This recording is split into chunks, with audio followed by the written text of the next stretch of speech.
What in the hell's wrong with this thing? Ho, ho, ho's. Merry Christmas and Feliz Navidad and Hanukkah and Ramadan and all that other crap. I'm Alpha 2.0 Santa. And I'm going to be hanging out here for a few minutes until Caleb comes in. Because it's Christmas. It's the most wonderful time of the year. Hang on, I'm checking some shit here. There is much mistletoeing and fucking and blowing and sucking all year. Ho, ho, ho's. Today we're going to talk about nerd shit. Like movies and TV shows and Dungeons and Dragons and Lord of the Rings and all that other crap because Caleb has a bunch of goddamn nerds in his audience. You guys should like be wearing pocket protectors and those glasses from the 80s with the tape in the middle and shit like that. Oh. No wonder none of you are getting laid. Even I get laid. Once a year, Mrs. Claus and I do the funky. Today, Christmas Day. I mark it all. I wait for it all year, not because I deliver presents. I'm done with that. Because that's the one day, me and Mrs. Claus. I got FBs, though. I got two Christmas elves that are FBs. I got, their names are Honeysuckle and Flower Whirl. They're only 3.5 feet tall, but they get the job done, if you know what I'm saying. Ho, ho, ho's. Caleb's going to talk about, what is he going to talk about? He's going to talk about his top 15 movies. Because everybody keeps bothering about that. Why can't I see my own mouth? What's wrong with my mustache? Hang on, let me fix my... Can you see my mouth? Ho, ho, ho's. What the hell? Facial hair is a bitch. Why do I look like a retarded Gandalf? I don't know.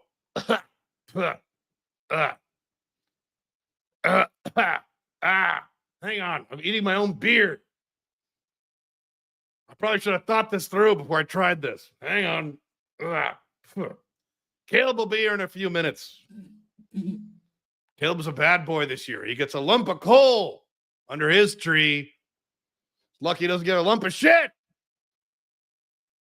Ho, ho, ho's. Hang on, I gotta check the comments and make sure I'm live and everything.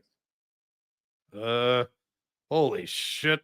Look at all the nerd questions I'm getting. Jesus. They're all from one guy. One guy is asking 27 questions. Bold brilliance. What the fuck is your problem?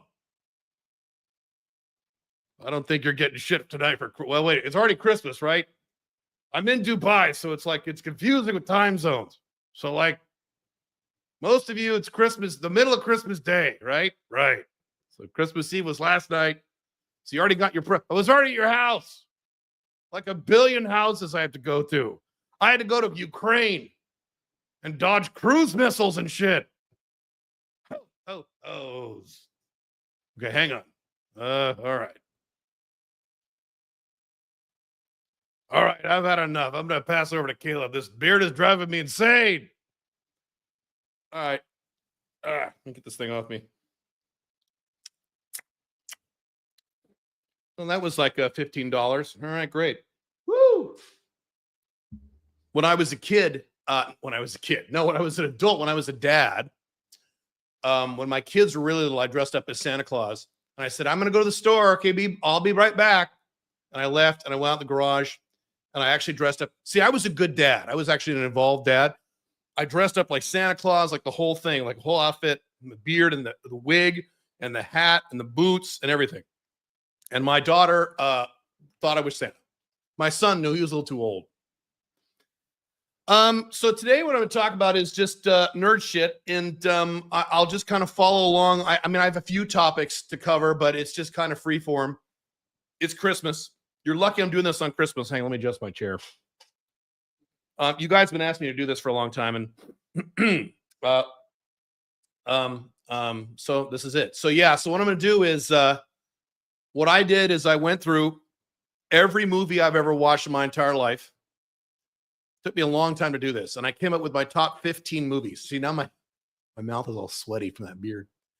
And so I'm going to list my top 15 movies in order, and then I'm also going to give you my my 19 runners up. And then I have a few things to say about certain movies and certain books, but it really depends on you guys. Let me zoom up the comments so I can see this stuff here. I'll answer a few questions and then I'll get to some of the stuff. What's your favorite Christmas movie? So first of all, I love Christmas. I've been listening to Christmas music for like a month now because I love Christmas. I'm not a Christian. It's all BS. It's all societal programming, but I still can like, you can like trappings of societal programming if they're benign. Liking Christmas is not going to hurt you. So I love Christmas. Do I believe in Jesus? No. But I love Christmas. I love Easter because I was raised with that. My mom was a Catholic nun before she married my dad. True story. So I was raised in a Catholic environment. So Christmas was a big deal for us. My favorite Christmas, you know, I really like Scrooged, which is a movie no one talks about. I think Elf is really funny. You know what movie I watched yesterday? It was Die Hard. And I just saw a question, is Die Hard a Christmas movie? Yes, it came out in the summer, but it is a Christmas movie. So I just watched Die Hard. That's actually on my list. Which characters in Star Trek universe do you consider alpha males? If you go to alphamale20.com/blog, click on the link that shows all the archives, search for Star Trek. I go through the entire Star Trek, The Next Generation, all those characters, and I categorize all of them as betas, alpha 1.0s. I go through the whole thing. Go read that article. Currently wearing a Deadpool Christmas sweater that says, I can get you on the naughty list. LOL. Deadpool and Alpha 2.0 example of outcome independence. Yes, he actually is. Yes. Yeah. Did you like the Mission Impossible movies? I do like them. I think they're overrated. They're not as great as everyone says they are, but they are very good. Tom Cruise is a fucking genius. I have a lot to say about Tom Cruise in a few minutes. Which characters in Lord of the Rings do you consider alpha males? Almost all the human characters in Lord of the Rings are alpha males. So Aragorn is an alpha male. Boromir is certainly an alpha male 1.0. Denethor is an alpha male. Gandalf's an alpha male. He's not human. All the human characters are alpha males. The hobbits become alpha males. They go through story arcs, right? They start as beta males, they become alpha. And you know that the toughest one, who becomes the toughest one, is the one with the gayest name, which is Mary. Mary becomes the toughest alpha male of the group. Yeah. Which fantasy books do you recommend for someone who likes a lot of action? Chronicles of Amber and Conan. You know, it'd be the Conan books, yeah. Most big good fantasy stories have action in them. But if you love action, it's going to have to be Conan. Now, if you're a little flexible, you like action and really well-written fantasy, but you're willing to branch out a little bit, the Warhammer novels, and there's a billion Warhammer novels, the ones written by William King, there's about 7 of them starring, it's called, it's Felix and Gotrek, or Gotrek and Felix. Gotrek and Felix novels are fantastic. There's about 7 of them written by William King, and then he left, and then some other writer took over the franchise, which aren't as good. It's about a Gotrek is an insane dwarf with like a mohawk, and he wants to die. He wants to die in battle, but he's so awesome, he kills everybody. So he's constantly trying to kill these big, powerful creatures. So he dies in battle against a foe that's worthy of him, but he keeps surviving because he's so good. And then Felix is a human who's kind of a pussy, kind of a beta, and he made an oath to follow Gotrek around to write his story. And so he's a warrior. He's got a sword, magic sword, but he kind of sucks. It's great. They're great. They're funny, and they're a lot of action. What are your favorite action-packed sci-fi shows? The shows today suck. Old shows would be Babylon 5. So my favorite science fiction shows of all time. My favorite TV show of all time, which I did not give you a list, but we can talk about this, is Lost. Lost is my favorite TV show of all time. It's one of the best TV shows ever written. No, it's not perfect. And whenever you say Lost, everyone talks about the ending. Well, they fucked up the end. Okay, yes. That was sick. That was the latter half of the 6th season. What about the first 5.5 seasons? They were fucking great. Yes, they fucked up a little bit at the end. That's true. But there's a lot of last season I liked. So Lost, that's science fiction.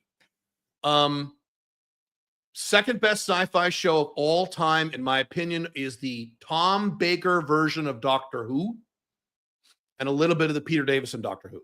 So the 1970s Doctor Who, horrible special effects. It's dated very badly today, but it's awesome. It's awesome. Babylon 5, Deep Space Nine are right up there. Both those. Deep Space Nine is the best Star Trek show. It's far better, in my opinion, than Next Generation. Next Generation was good, not as good as Deep Space Nine. Deep Space Nine kicks. Now, Deep Space Nine, the first 2 seasons were very bad. So you have to start watching. If you're going to watch Star Trek Deep Space Nine, I highly recommend it. Here's how you got to watch Deep Space Nine, okay? Watch the first show, the first episode, which is the pilot, which is not very good, but you need to watch it to understand what the scenario is, okay? Watch the 2-hour pilot. Watch the final episode of the 2nd season where they meet the Dominion, and then watch from there starting at the 3rd season. Awesome. And Babylon 5, awesome. 5th season was not that great. The rest of it's awesome. J. Michael Straczynski is a fucking genius. I could go on about shows. We could talk more of that if you want. Who's your favorite DC superhero and why? DC. Ooh, that's hard. My favorite superhero is Punisher and Ghost Rider, but those are Marvel. My favorite famous Marvel superhero would be the Hulk. DC superhero. Those are harder to like because they're godlike and iconic. I'll tell you my favorite DC character is Vandal Savage. I don't know who my favorite DC superhero is. That's a really good question. Favorite DC person is Vandal Savage by far. I love his story. And they always ask that question, if you could have a superpower, what would be your superpower? I'll tell you mine. Be like Highlander, you can't die. And that's Vandal Savage. He was a caveman, and there was a meteorite, and he hung out by this meteorite, and it made him mortal. He can't age, and he can't die. I mean, you could drop a nuke on him, and he'll just reform again. So he's like a super genius because he's lived, thousands of years. Love it. Any movie recommendations similar to Conan, Raiders of the Lost Ark? Talk about it in a second. By the way, we can talk about girl stuff if you want.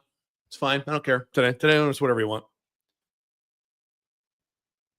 I live in the suburbs. The only bars I found are dive bars or similar. The classy bars are ones connected to restaurants. Would those work or be better to Starbucks? Yeah, that's okay. That's fine.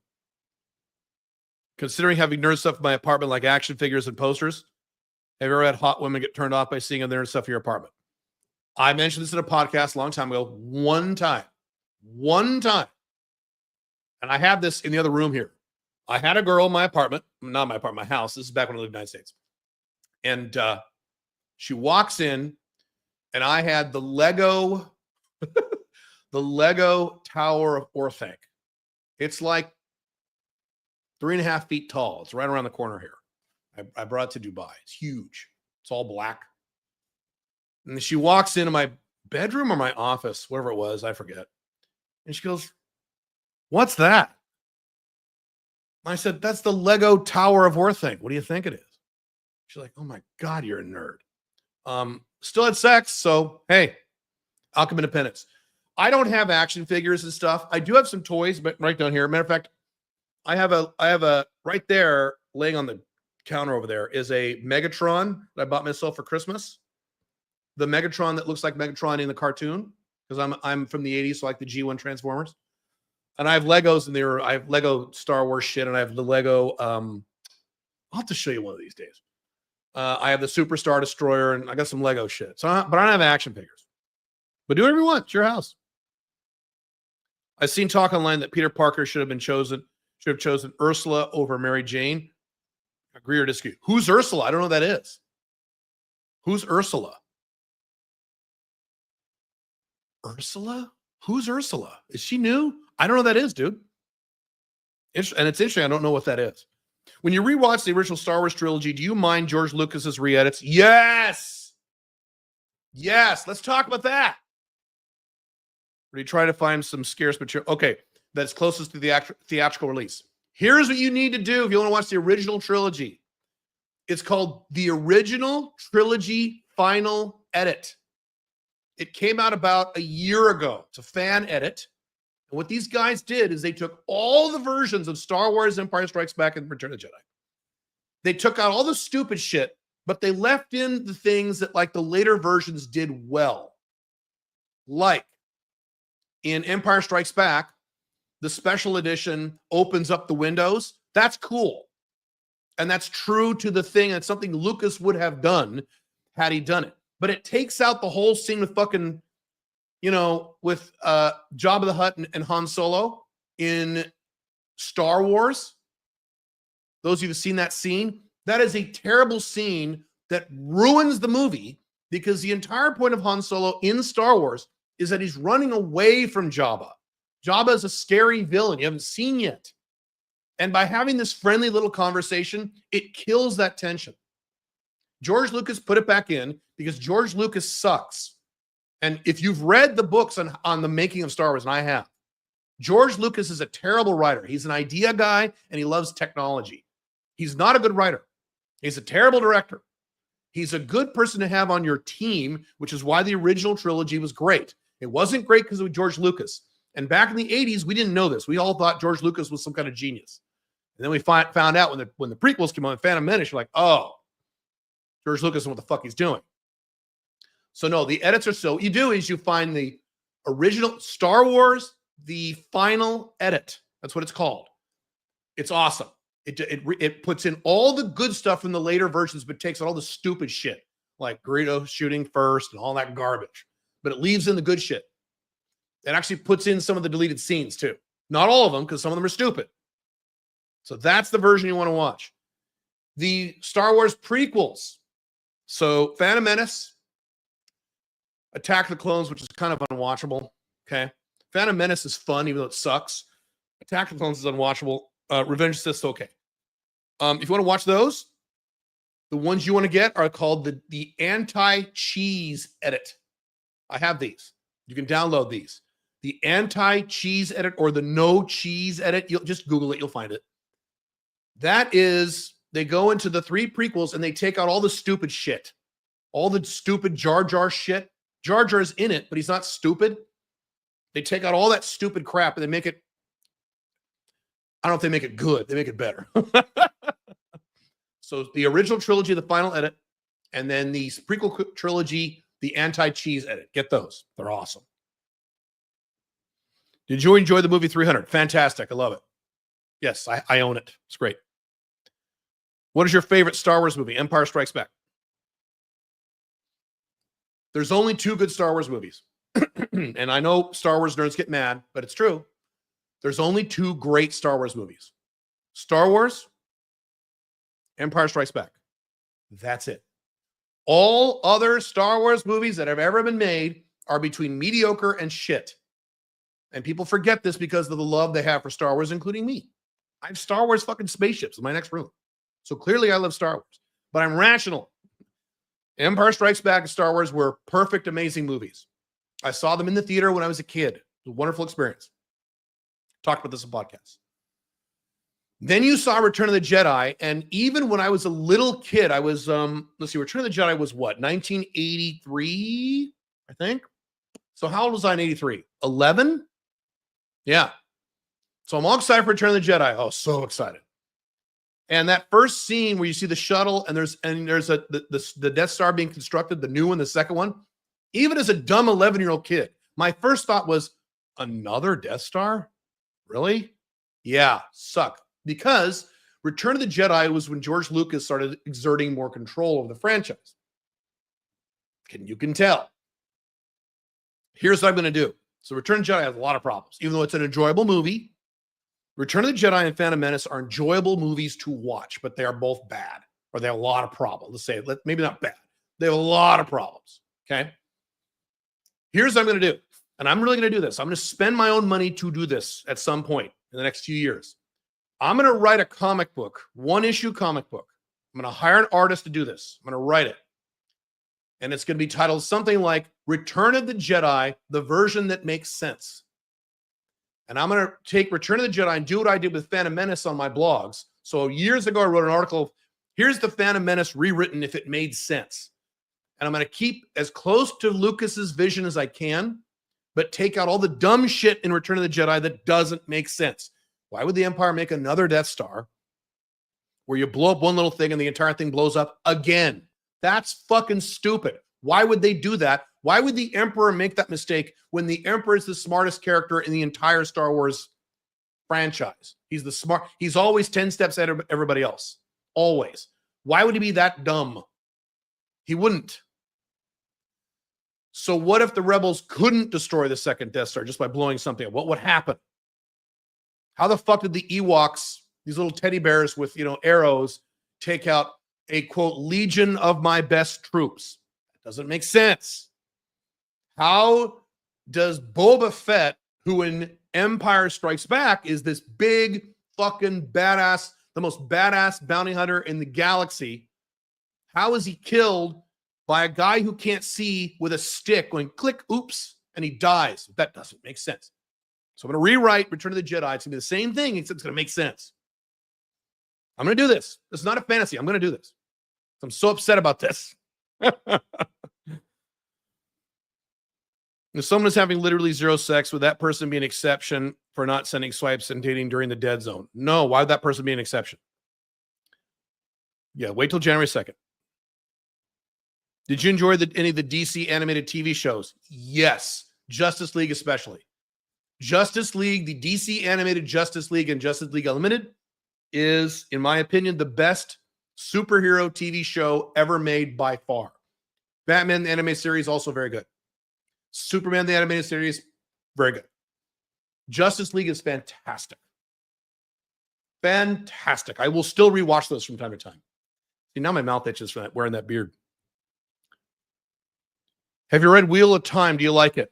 I don't dislike it. It's not for me. Yes, I read the first book. It's not for me. Why is it not for me? Very similar to Game of Thrones. I like stories to get to the fucking point. And you can tell that Robert Jordan didn't have a point until he figured it out later. It's the same problem with Game of Thrones. I need a beginning, a middle, and an end. Number one. Number two, I don't like the Chosen One type stories. I don't like those. Those are very dated to me. It's a very dated concept from like the 70s. Don't like it. Are they well written? Yes. Are they iconic? Yes. Yes. Just so I'm not saying it's bad. I'm saying it's not for me. Game of Thrones, I have a very different opinion. We can talk about that if you want, which I have talked about. So if you love Wheel of Time, the books, not the show, don't watch the show. It's all woke. You can't make good shows anymore. It's collapsing Western world. If you like Wheel of Time, I get it. I understand. There are some things where people like it. Why do people like that? But Wheel of Time, I get it. There are people who worship Wheel of Time. I get it. It's good. Very well written. You know what I like is funny? I like Robert Jordan's Conan novels more than I like Wheel of Time because he used to write Conan novels before Wheel of Time. And they were good. Conan, I read in high school, when I was in high school in the 80s. I read Conan the Magnificent. Great book. Great. Written by Robert Jordan. Good stuff.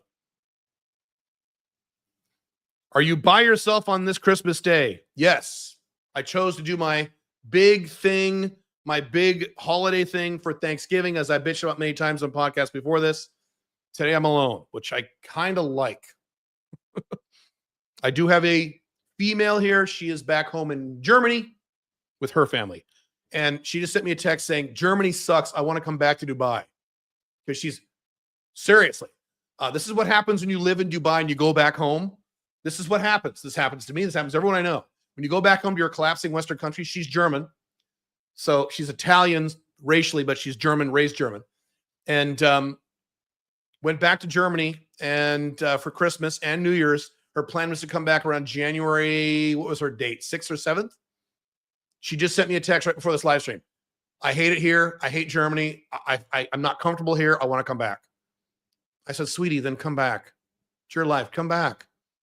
And a bunch of people she bought presents for didn't buy presents for her. She feels bad, and Germany sucks, and come back. So this is what happens. Move to Dubai. Move to Dubai, live here for a year or two, okay, and then go back to your collapsing Western country and see how you feel. You'll be like, oh. Favorite John Hughes movie? Did he do Blues Brothers? Is that John Hughes? Let's look that up really quick. I want to say Blues Brothers. But is that John Hughes? I don't think so. That is John Landis. Okay, so no. Favorite John Hughes movie? If you ask Pink Firefly, she loves Ferris Bueller. That she worships that goddamn movie. Weird Science. Is that John Hughes? Weird Science. Weird Science. Let's still look that up. Weird Science is the shit. That's like one of the pivotal movies of my life. There you go. Weird Science. There's my answer. Weird Science. Weird Science. What do you think of Brandon Sanderson's book? Books. They're fantastic. Fantastic. Again, the new one he's working on, Way of Kings, Stormlight Archive. I don't like things that are like 10 books long, and those books are too long-winded. I read the first one. It's like 1,000 pages. It's too long-winded. He's writing to write big books, which I don't like. Other than that, Brandon Sanderson's a shit. My favorite thing he's done is Final Empire, especially the first and the third book of Final Empire. Fantastic. His characters are not as strong as I would like. He's a little weak on character, but so a story is plot, setting, character. I'm a amateur fantasy fiction writer. Plot, setting, characters. Okay? So you could rate every author in those three things. Plot and setting, Brandon Sanderson is #1 in the world. No one comes even close. Go read The Final Empire. Those 3 books are not very long books. Read those books and just be in awe of the plot, the structure. He wrote them all in advance before he wrote the books, so he could do foreshadowing and stuff and explain things. Oh, I love when stuff is explained, which is why Stephen King is difficult for me. He doesn't explain anything because he doesn't know. Amazing. Setting, Brandon Sanderson is, again, probably the #1 guy in the world. Setting. Characters, he's a little weak. So plot 10, setting 10, characters 6, 7 for Brandon Sanderson, which is good. Better than most offers. He deserves all the fame he's got. He's great.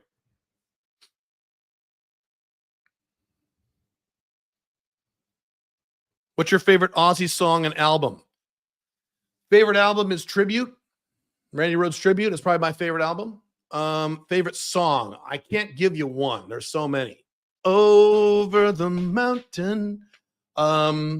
Miracle Man, which is one of the newer in my world. So that's like late 90s. That's new to me.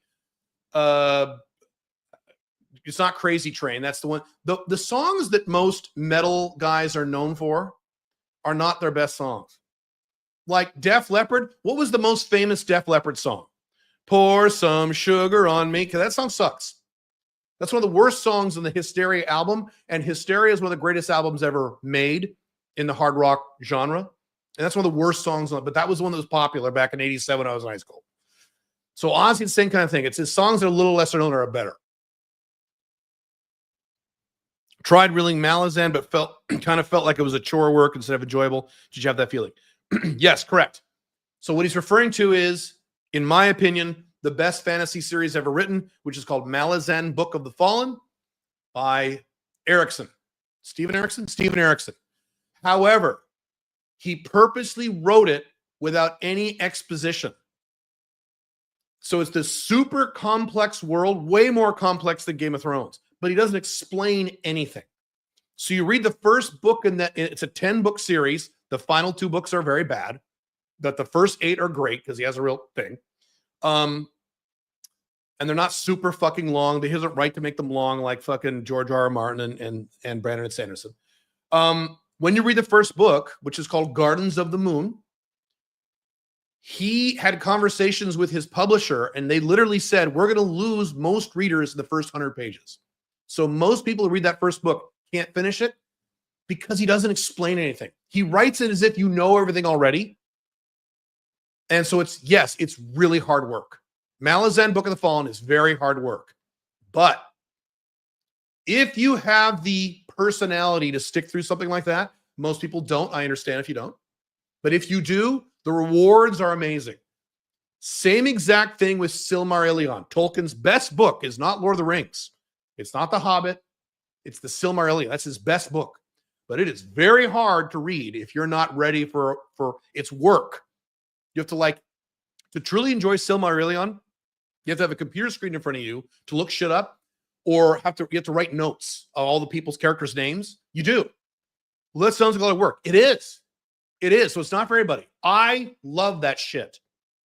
As long as it makes sense, Stephen King, as long as shit makes sense, then I'm there for it. I'm happy to do that kind of work. So Malazan Book of the Fallen, you don't know what's going on until the third fucking book. But by the third book is the best book. The third book in the Malazan series, called Memories of Ice, one of the best fantasy books ever written, and that's not just my opinion. If you Google around, that's one of the best fantasy books ever. Is that third book? A, it's the best book in the series, but B, you know what's going on. You finally kind of understand, not 100%, you know about 90% of what's going on. Then when you go back and reread Malazan, which I have not done yet, I'd like to, but I'm a little busy. That's on my to-do list, to reread it or re-audiobook listen to it. It's amazing because now you know everything. And you can actually enjoy the first two books. Yeah, it's very different. True.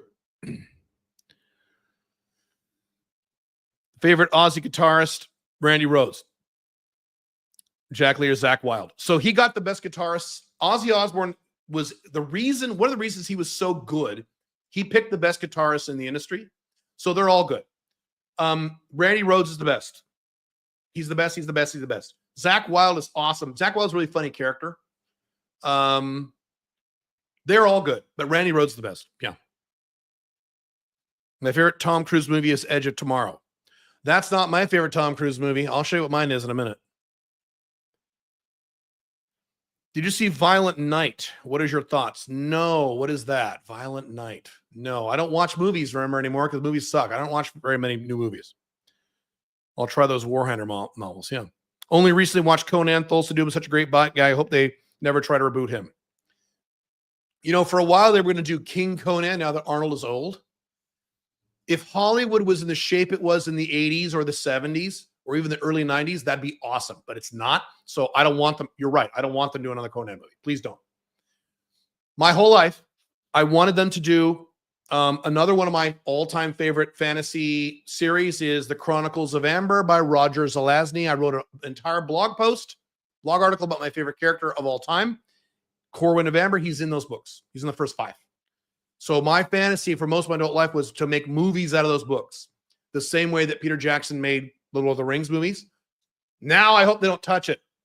They'll make Corwin like, an Asian black guy or something. And they'll have a strong female character. They'll have to make one up to boss them around and they'll ruin it. So, yeah, I don't want them to make movies about anything I like anymore. Don't touch it. They should stop making Star Wars movies. I'm not joking.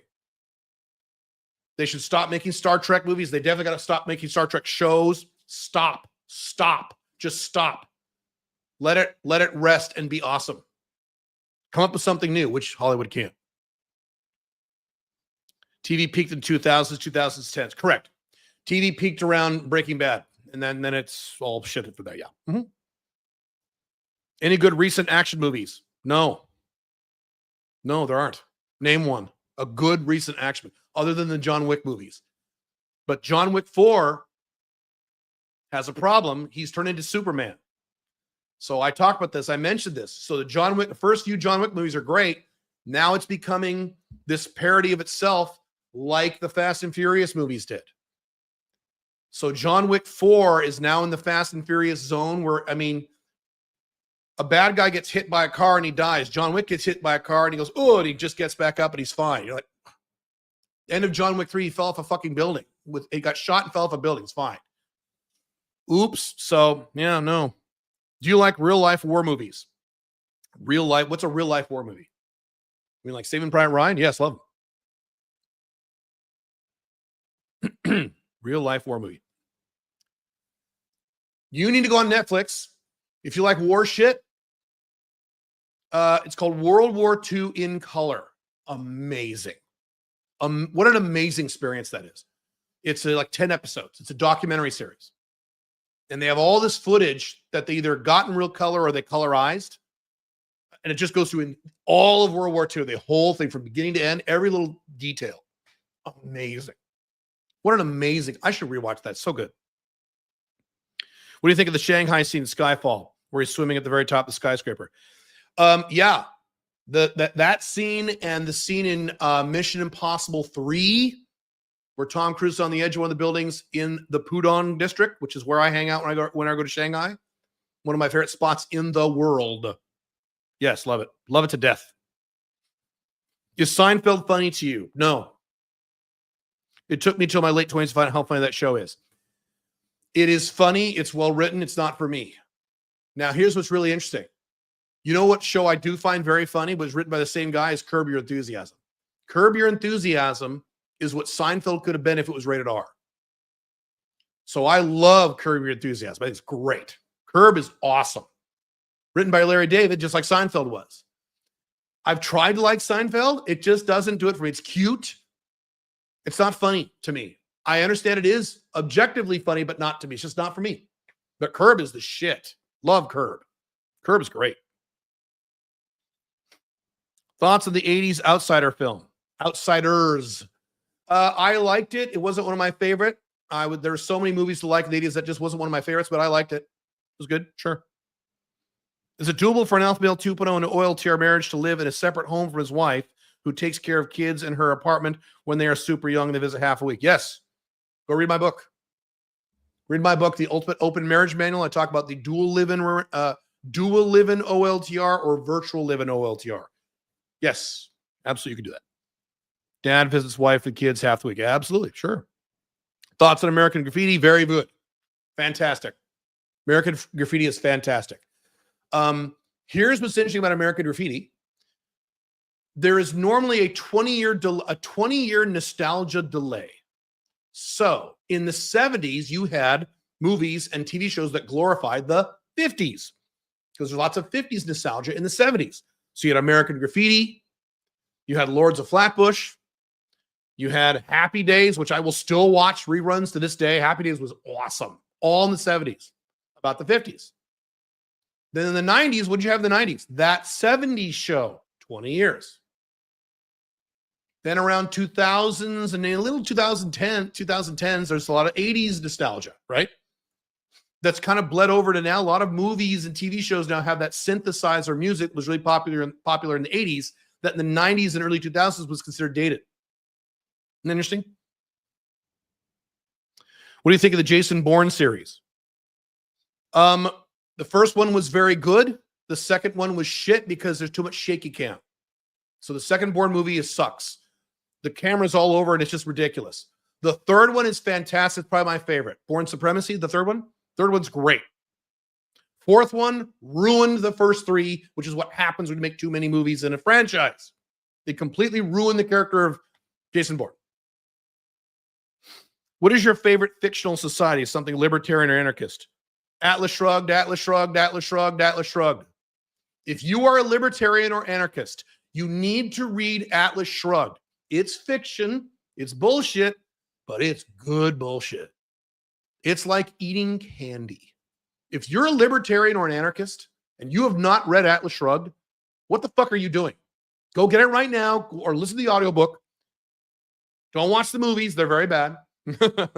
They tried. It was a good effort, but they fucked it up. Oh my God. You'll just have a boner the entire time you read that book. It's libertarian porn. It's libertarian fantasy. So there's a society in there called Atlantis. And it's this hidden society in like Colorado, in the middle of the country. There's like this force shield dome over it, so they can't see inside.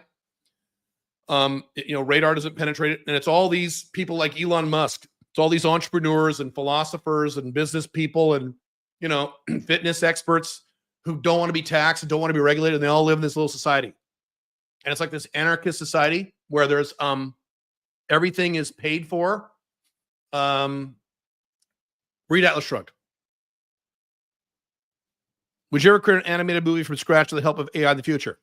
Here's what I'm going to do. The comic book Black Dragon and Pink Firefly.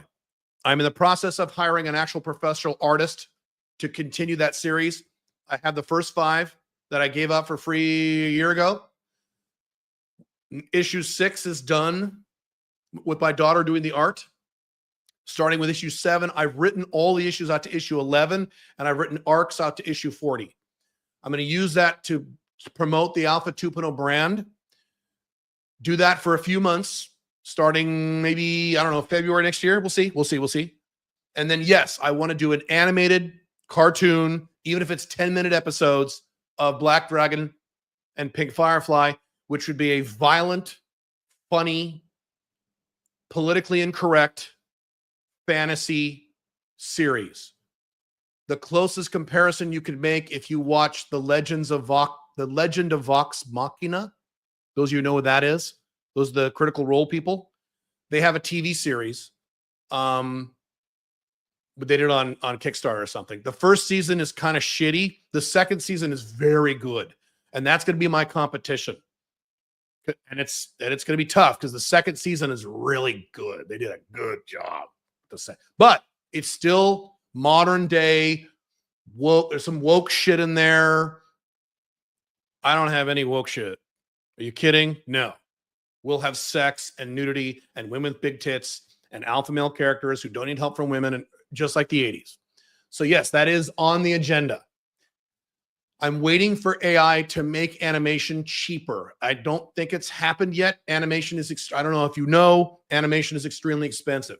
It's $10,000 to $40,000 per second of animation. Little expensive. So when AI brings that shit down, I'm going to be jumping on that shit.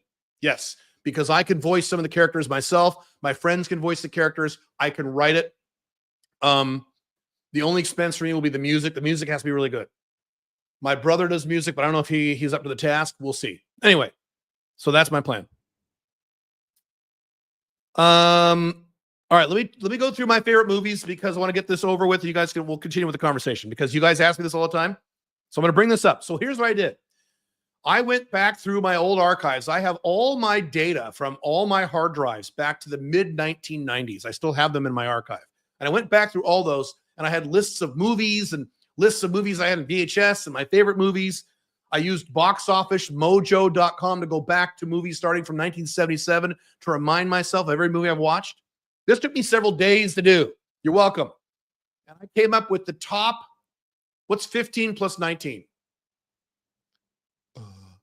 20, 35, 34. The top 34 movies, my top 34 movies of all time. So I have 19 honorable mentions, and I'll give you my top 15 movies ever. So from now on, I can just point to this fucking video because people ask me, what are your top 10 movies? And I said, dude, I don't know because I've seen so many fucking movies. You kidding? I'm an old man. And I lived in the middle of the height of cinema, which was the 1970s and 1980s. That is when I was watching movies as a kid. I was born in 1972. So I've been watching movies since what, 1975, 6? Jaws came out when I was, 5 or 6? I didn't watch it. It was rated R. But first movie I ever saw, I think, was Bambi because I was a little kid. Bambi, and then Snow White, and then Star Wars. Anyway, so here we go. Let me pull this up here. Oh my God, you guys have a lot of questions. Holy shit. Okay, hang on. Where are my movies? Okay. Caleb's favorite movie of all times. I'm going to run down the list of the 19 runners up, and then I'm going to give you my top 15 in order. Starting from 15, go to number 1. A lot of you know what my number 1 is, and a lot of you know what my number 2 is, because I've talked about it.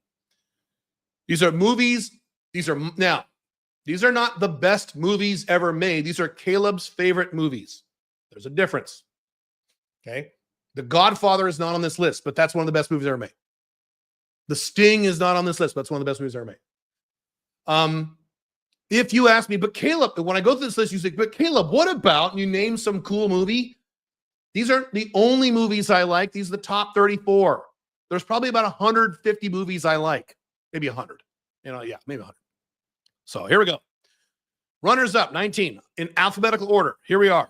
10 Cloverfield Lane.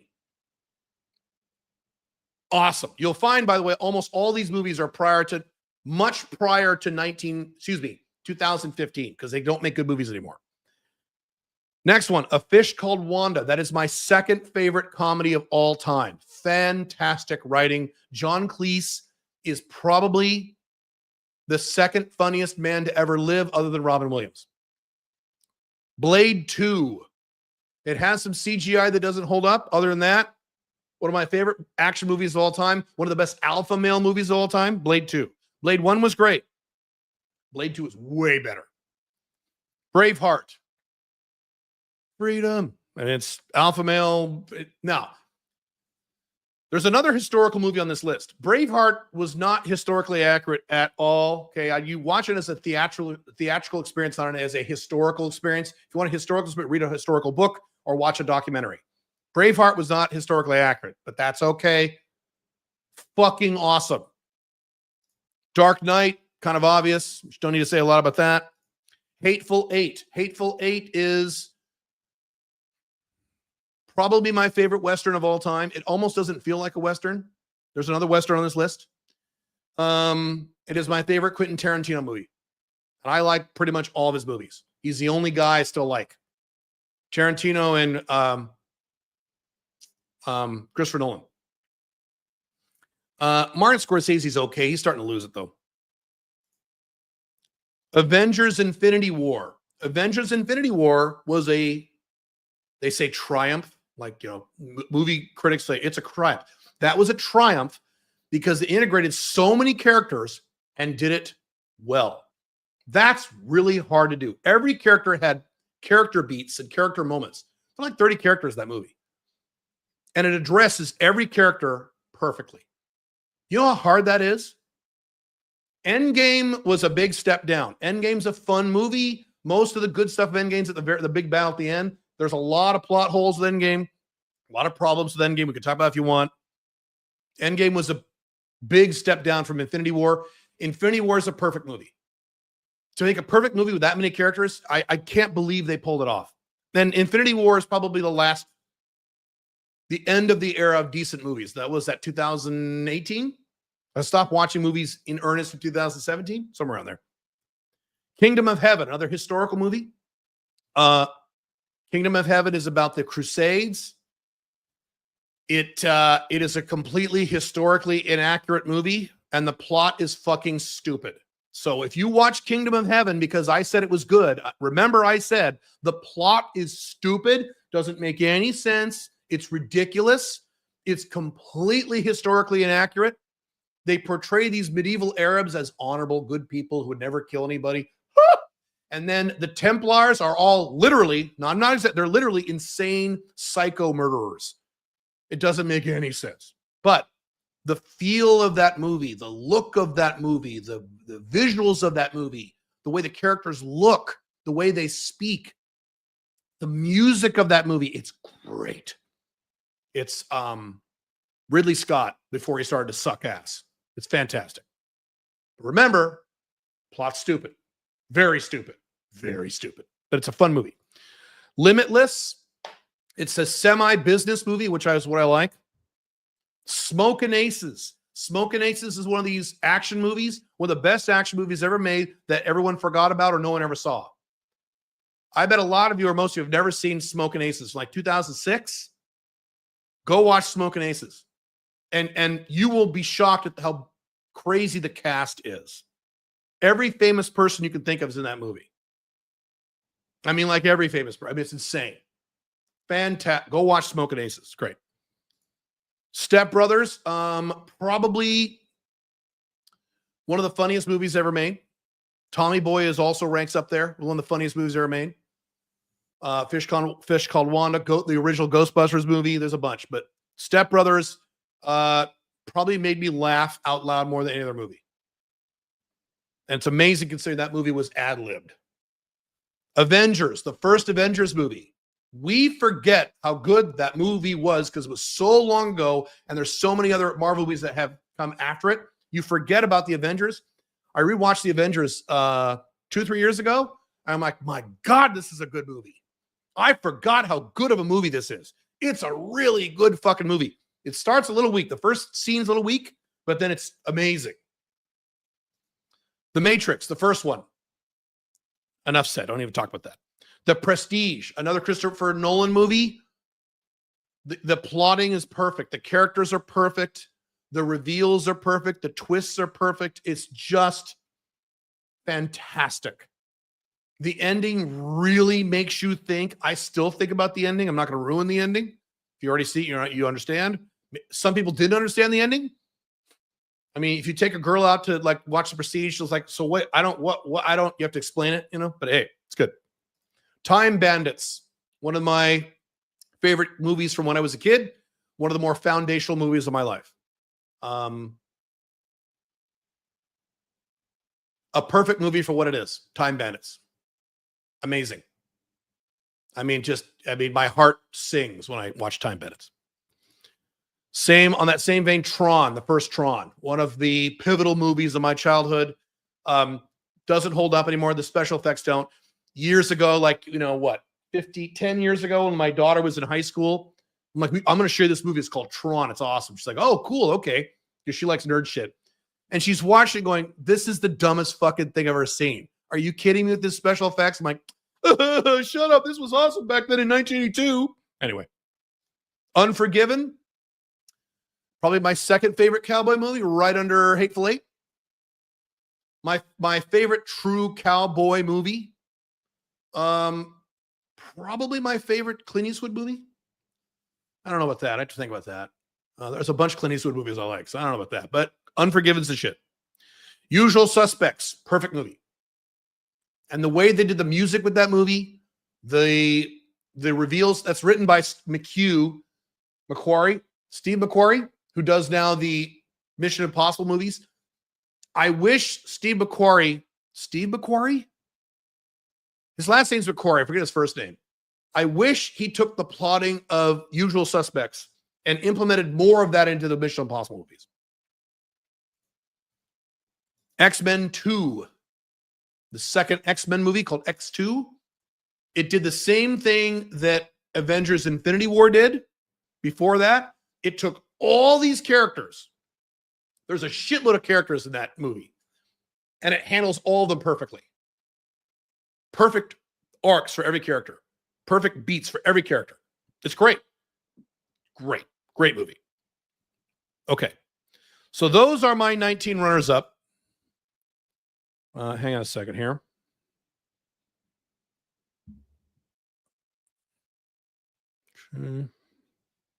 Ridley lost his mind.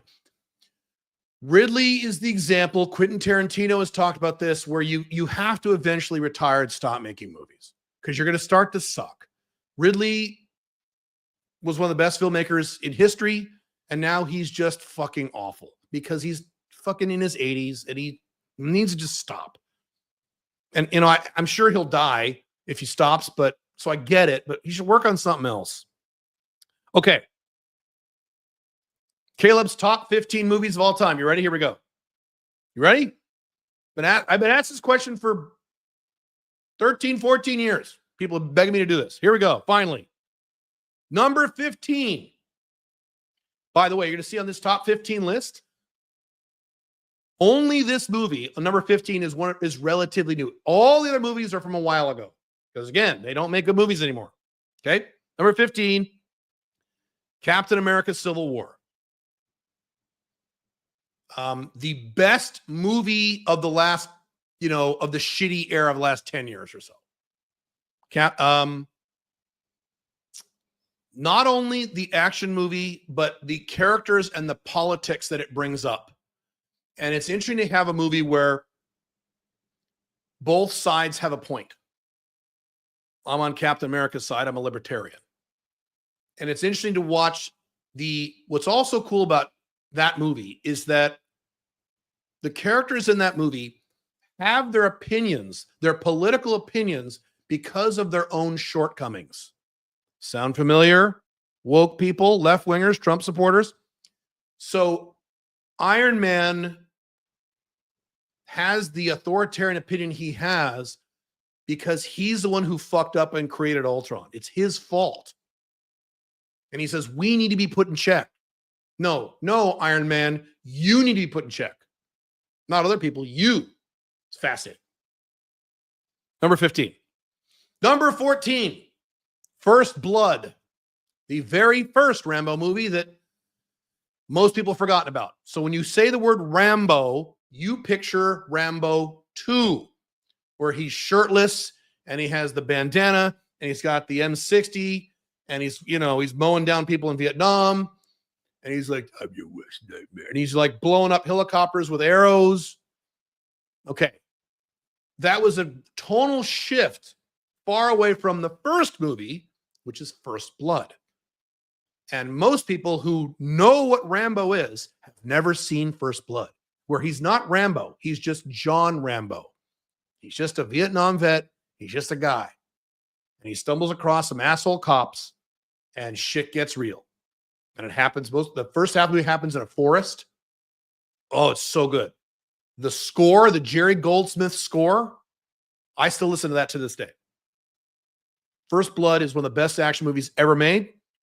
It's one of the best Stallone movies ever made. It's one of those movies that could not be made today. Here's the other thing, by the way, this top 15 list, the vast majority of the movies on this top 15 list cannot be made today. This is the tragedy. You couldn't make First Blood today. There are no female characters. Oh, we can't have that. So right there, you can't make it. All right, next one. Number 13. The Mel Gibson 90s movies, one of the few 90s movies on here. Payback. There is a director's version. There's an alternate cut version, and there's a theatrical version. The theatrical version is better.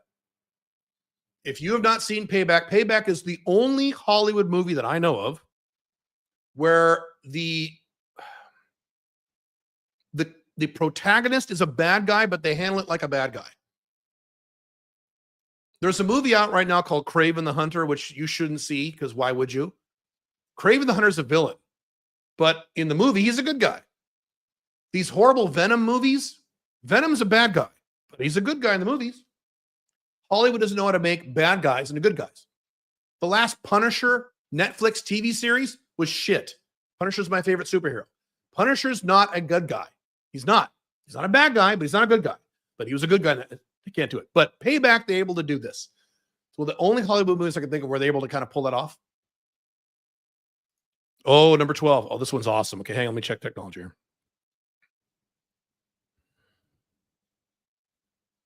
Number 12.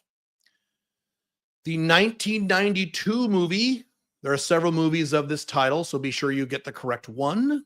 1992 Trespass by Walter Hill. Oh my God, is this movie awesome. God damn, this movie is good. Trespass, you've probably never seen it.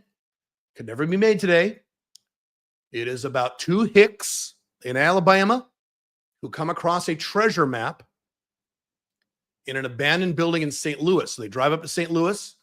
They start digging around this building, and they find out the building is actually controlled by a bunch of black guys, black gang, and they're Ice-T and Ice Cube are the black gangsters, but they're rich, smart, powerful gangsters.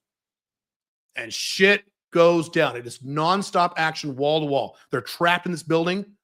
Oh my God, it is so good. It's so good. And there's twists in it. It's Bill Paxton and William Sadler, the two hit guys. Oh, you know, you just have an orgasm watching this movie. Again, could not be made today because we're all a bunch of woke idiots, but 1992 Trespass. There's about 4 movies called Trespass. Don't watch the Nicolas Cage one. This is the 1992 version with usually you see a picture of like, you know, Ice Cube doing this shit or something like that. Number 11, my favorite comedy of all time. More than Fish Called Wanda, more than Ghostbusters, more than anything. Midnight Run, Robert De Niro and Charles Grodin. I just rewatched that about 6 months ago. Oh, perfect comedy. Funny and smart. Could not be made today. There are no women in it. There's one woman character. She's in it for about 5 minutes. Fantastic. Really one of the best movies about friendship that you'll ever watch. I mean, one of the best portrayals of gangsters in a comedic way. There's a lot of comedic gangster movies. None of them come anywhere near to this one. It's a perfect comedy. It's so good. Number 10. This is one of the more current ones. This is 2014, I think. Number 10. I wrote a whole article about this. Whiplash. About what it means to want to be great and what you have to give up in order to be great. I relate so much to this movie. The main thing about that movie is what's his face? That really ripped buff old man actor. What's his name? I forget his name. You know what I'm talking about. The guy in Red One. He's Santa in Red One. Don't watch Red One. I haven't seen it. What's his name? His name's on the tip of my tongue. Where he's like throwing drums at his students and screaming at his students. It's a story about a drummer who wants to be the best drummer in the world. And the conversations he has with his girlfriend and the conversations he has with his parents and what he goes through to be the best in the world and what he has to, it's about what you have to give up to be the best or to be great. What you have to give up, which is a big theme of the 80s. Big theme of the 80s movies was an extraordinary individual overcoming the odds and winning in the end. Top Gun, Rocky, Flashdance. I mean, on and on and on and on. Those really resonate with me. Number 9, Predator. Don't need to say about that. Couldn't be made today. But one of the best action movies ever made, one of the best sci-fi movies ever made, one of the best alpha movies ever made, one of the best military movies ever made. Perfect movie. John McTiernan, by the way, did Predator and Die Hard and Hunt for October. Same director. Number 8, Christopher Nolan again. Memento from the early 2000s with Guy Pearce. Guy Pearce is one of my favorite actors of all time. Fantastic alpha male movie. Fantastic movie about having goals even when the goals are set for wrong reasons. Being committed to a goal and a plan. But then you find out at the end of the movie that, oops, it's told backwards. And it's told backwards perfectly. It's perfect. The way they structure this movie is perfect. Memento. There was word they were going to remake it. They probably will. They're going to ruin it. So watch Memento before they ruin it. Number 7, one of the pivotal. Some of these movies on this list are pivotal to my life. Pivotal to the direction of my life, especially when I was a young person or a young man. This is one of the big ones. Big direction of my life. War Games. Early 80s computer movie about World War III. With Matthew Broderick when he was in high school. One of these classic 80s movies. Some of you have seen it. It's not going to have if you've never seen War Games, it's not going to have the resonance with you that it had with me at the time. So if you watch War Games now, you've never seen it. Imagine you're a kid like I was. You're a kid in the early 80s, in that era when computers start coming on board and video games, and it's in the middle of the Cold War and everyone's scared of the Soviet Union. Put yourself in. Pretend to be me when I was that young and watch it through those eyes.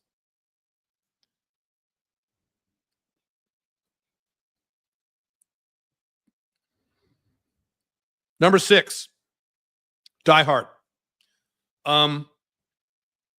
Best pure action movie ever made. Best Western action movie ever made. There are some Hong Kong action movies that are better than Die Hard. Hard Boiled, things like that. Okay.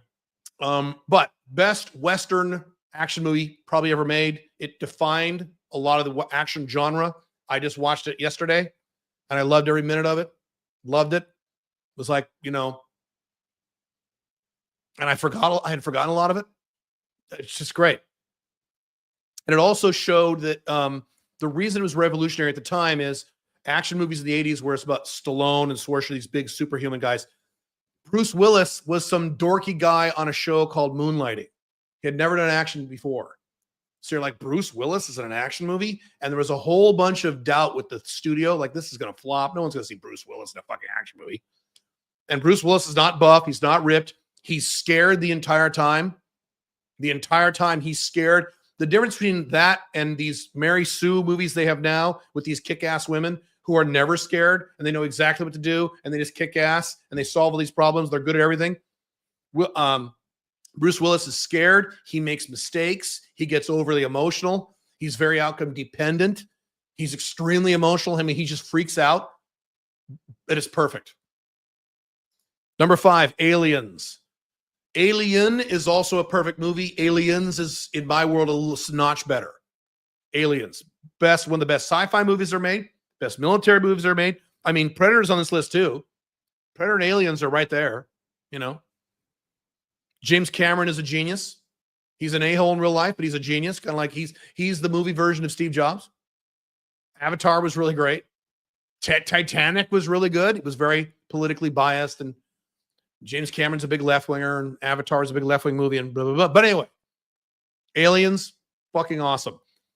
Aliens is an example of having a strong female protagonist that makes sense. I did a whole video about a year ago about if Aliens was made today.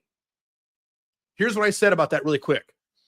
Imagine 1986 when Aliens came out. And imagine you're in a movie theater watching Aliens like I did when I was in 7th grade. And imagine there's like Ripley's running down a hall and these 3 aliens come out to kill her. And then Reese, what's his name? Kyle Reese. Hicks comes with his gun, is going to run to rescue her. And she jumps up and she grabs an alien and like snaps his neck and then breaks his hand and throws it against the wall and then kicks another one. And she says, fuck you. And she grabs his face and rips off its mouth and stabs the other alien and kicks its ass. And they're all like fall around her. She stands like this. And he runs up with his gun and goes, oh, you don't need to be rescued. And she's like, that's right. Let's go. And she walks down the hall, swinging her ass. And the men just follow her. Now imagine if that had happened in 1986. What would be the reaction of the audience? You'd be like, what the fuck is this? Including, this is an important point, the women in the audience. The women in the audience in 1986 would have went, what the fuck is this? But today, that's the norm. Okay, number 4. Now we're getting to like the ultimate Caleb movies that were completely pivotal and defined my life in many respects. This movie and the number 1 movie on this list actually helped define my future. This one movie makes me sound a little, shallow, I guess, but this was back in 1981, 82, when I was young. Risky Business. Risky Business is a foundational, almost spiritual movie for me. If you go through the themes of this movie, see if they sound familiar. This movie is about capitalism, sex, and outcome independence. Sound familiar? That's me. This movie is me. This movie defined me, not literally.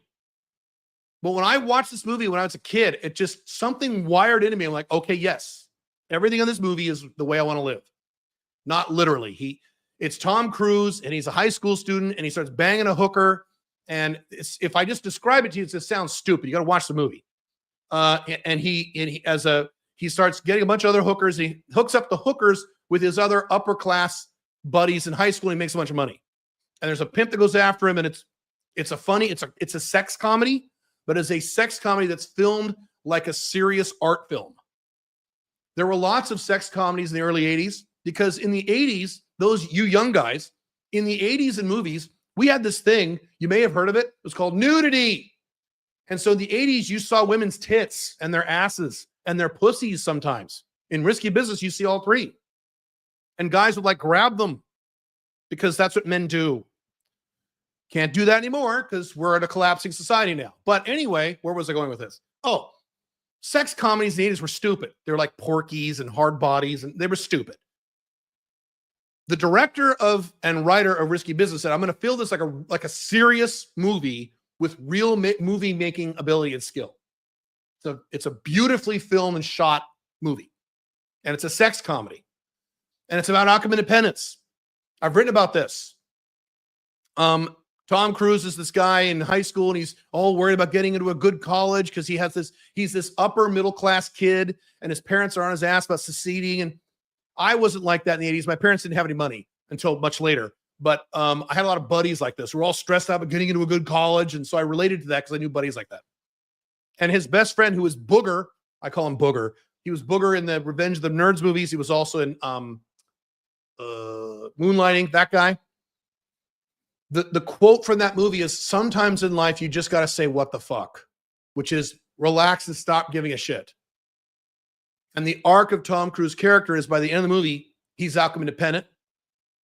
And the college recruiter comes up and he's all nervous. And he's like, you know what? Fuck this. Puts on his glasses. He goes, you know what, Larry, sometimes in life, you just got to say, what the fuck?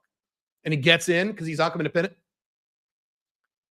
Oh, Rebecca De Mornay in that movie manages to be hot to me, even though she has small tits. It is very difficult for a woman to be hot to me when she has small titties, but she does it. Amazing movie. For me. The music in that movie is music I still listen to this day when I work. The soundtrack of that movie, Tangerine Dream.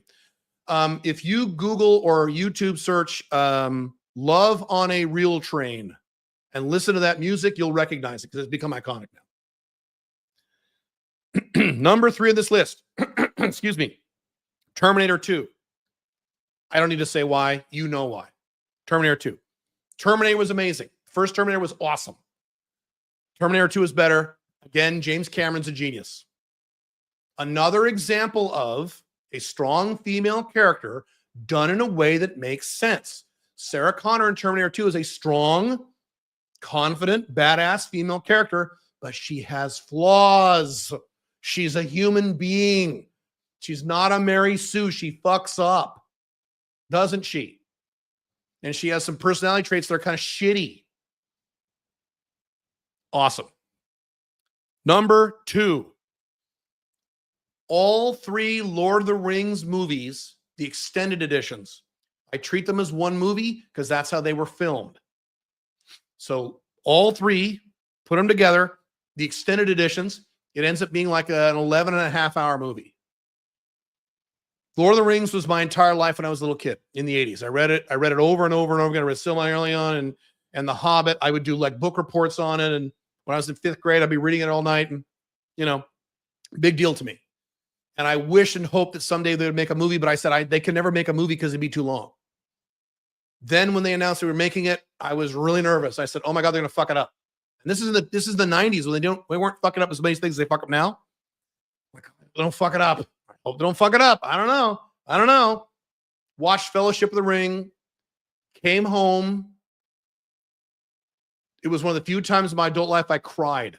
I came home, I went up to my bed. I was married at the time. Sat there and I cried just for 10 seconds. Cried a little bit. And my wife then was like, are you crying? What the fuck are you crying? Because I don't cry. I mean, I cried when my daughter was born. I cried at Fellowship of the Ring 1 or 2 other times. That's it. Because I never expected a movie to be made about Lord of the Rings that was actually good. And you know how good it was. It's the best trilogy ever made. It's better than the original Star Wars trilogy. It's the best trilogy, better than the Back to the Future trilogy. Those are good, not as good as Lord of the Rings. Especially Fellowship of the Ring, the scene with Boromir at the end. The writers of the movies actually improved upon that scene. That scene in the book is okay. It's even better in the movie. What the fuck? Now, the books are still better than the movie. I'm not saying the movies are better. They're not. The books are way better. But holy, I still have trouble believing they did it. They pulled it off. They made a Lord of the Rings movie that are as good, that are worthy of the books. Can't believe it. I'm getting a little choked up right now talking about it. I mean, it's insane. Number 1, my favorite movie of all time. Most of you know this, or a lot of you know this. I did an entire podcast on this about a year ago. You can watch it. Raiders of the Lost Ark. Another foundational movie for me. The character of Indiana Jones, not only does he have my last name, but I mean, he travels around the world. He does whatever he wants. There's aspects of Alpha Male 2.0 and my life in Indiana Jones now. Little things like I mentioned in that podcast I did about it, where the older I get and I watch the movie again, I relate to more of it, because a lot of Indiana Jones, Raiders of the Lost Ark, I should say, is about aging, because Harrison Ford was 40 in that movie, and 40 back in 1981 was pretty old. And he has moments, like he says, when he's talking to Marion, he says, he says, it's not about age, it's about the mileage. And he's right. I have whatever physical problems I have are not because I'm old, it's because it's wear and tear on my body as I get older. I have a little bit of tinnitus in my ear because I heard a loud noise. I got a pinched nerve in my foot that I twisted in my 20s when I was running. I at one point I had a hole in my eye that I got in Hong Kong. It healed. I had a hole in my eyeball. Something got in there. It's healed, but so it's not about aging. It's about wear and tear on your body as you experience life. And a lot of that is in Raiders of the Lost Ark. Now, Temple of Doom and Last Crusade, most people who were not kids in the 80s consider these movies as good as Raiders of the Lost Ark. They are not. Raiders of the Lost Ark is a perfect, awesome movie. There was a big drop in quality for the latter movies. They're still good movies. Temple of Doom is a good movie. Last Crusade is a good movie. They're good, entertaining, fun movies. They're well done. They're nowhere near as good as Raiders of the Lost Ark. They got more corny and silly. Raiders of the Lost Ark is not corny and it's not silly. There's a lot of Temple of Doom and a lot of Last Crusade. I'm not even going to talk about the other ones that are kind of corny and silly and comic booky, which kind of killed it for me or hurt it for me. They lost that magic they had for Raiders of the Lost Ark. They lost. Lucas and Spielberg, I don't know why they lost it, but they lost it. So, and again, could not be made today. Not even close. It'd be considered racist because of the Mexican guy at the very beginning who betrays him. I saw some left-wingers talk about Raiders of the Lost Ark. There's some left-wingers, it was probably Young Turks. You know, I watched Raiders of the Lost Ark the other day, and, you know, within 5 minutes, the Mexican guy, you know, betrays him. Racist? What a racist movie. I'm so glad I don't live in America anymore. All right. So there you go. That's my shit. My lips are like really driving me crazy from that beard I was wearing. Hang on a sec. Get some chapstick. Hang on.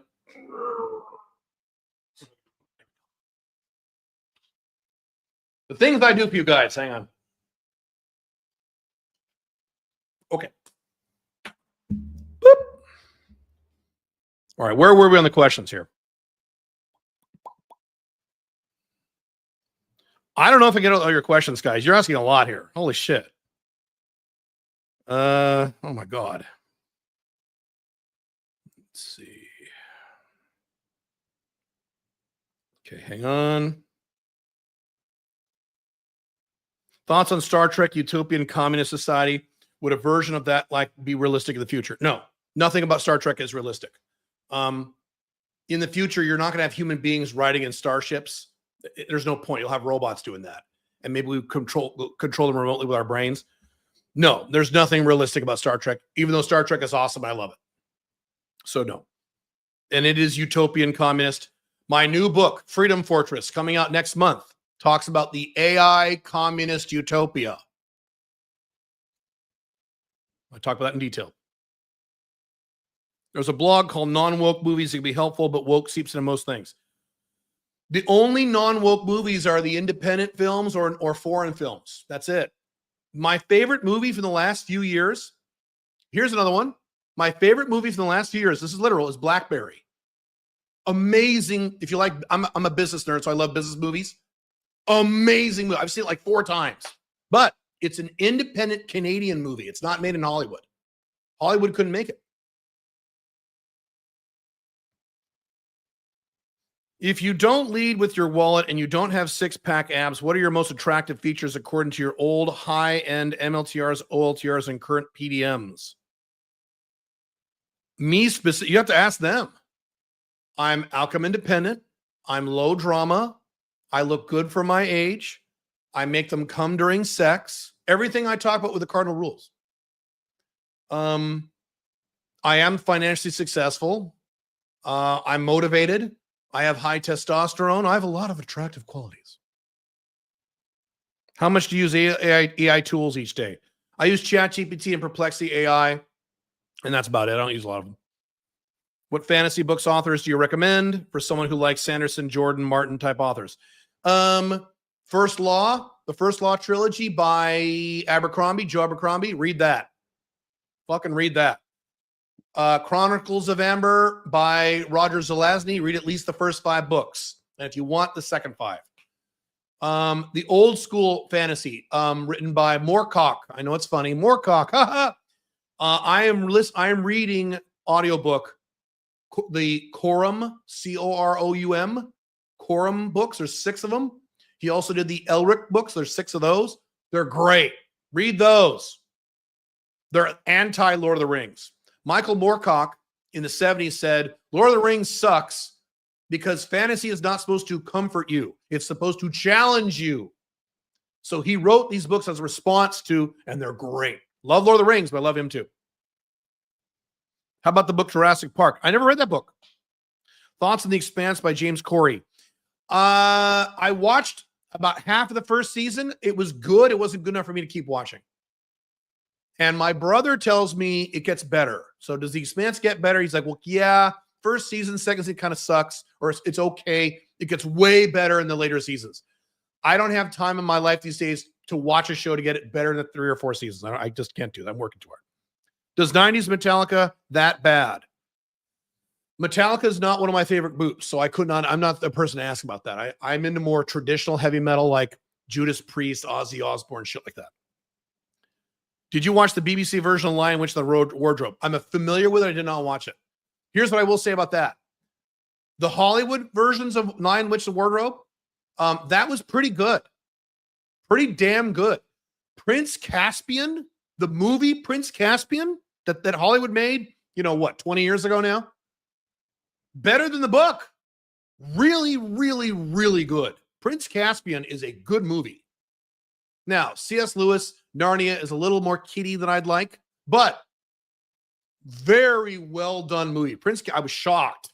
Prince Caspian's a good movie. Voyage of the Dawn Treader is pretty good too. So those movies were pretty good. They're trying to restart them. They'll ruin them. What sci-fi books offers do you recommend? I like sci-fi less than fantasy, but anything written by Harlan Ellison, he writes short stories. Anything written by him, Deathbird stories, read that. Holy fuck. Foundation by Isaac Asimov. The Gods Themselves, Isaac Asimov. I got some books over here. Let's see if I can see any from here. You know what is one of the best sci-fi novels ever written? You're going to laugh. This is true. People get mad, but they're not thinking rationally. Battlefield Earth. So L. Ron Hubbard, when you say L. Ron Hubbard, they think, well, Scientology's bullshit, and that movie was stupid. Yes and yes. L. Ron Hubbard, when he wrote Battlefield Earth, first of all, the movie Battlefield Earth, which was, yes, one of the worst movies ever made, was not accurate to the book at all. They changed everything. I don't know why they did, but they changed everything and made it stupid. Read Battlefield Earth. It's a fantastic book. You can't turn the pages fast enough. The myth, because of Scientology, is that L. Ron Hubbard was a, quote, bad sci-fi writer. That's not correct. He was a fantastic sci-fi writer. The Final Blackout is another one he wrote. He wrote a horror book called Fear. Great. L. Ron Hubbard was a good writer. He was insane. He was a charlatan, but he was a good writer in his day, back in, 50s when he was writing. So Battlefield Earth, man, read that book. I'm not kidding. You'll like it. If you like action and like really smart characters, it's the shit. It's great. Have you read the Witcher books? I have done nothing with Witcher. I don't know why. I just never got around to it. So no, I don't know. I've done nothing with Witcher. I shouldn't I? Violent Night is basically Die Hard with Santa in the McClane role. He lives up to his name. Oh, I did watch that. Yes. Where Santa kills. Yes, I did watch that. He has an axe. And it's the guy from Stranger Things with Santa. Yes, I did watch that movie. It was fine. It was all right. Yes.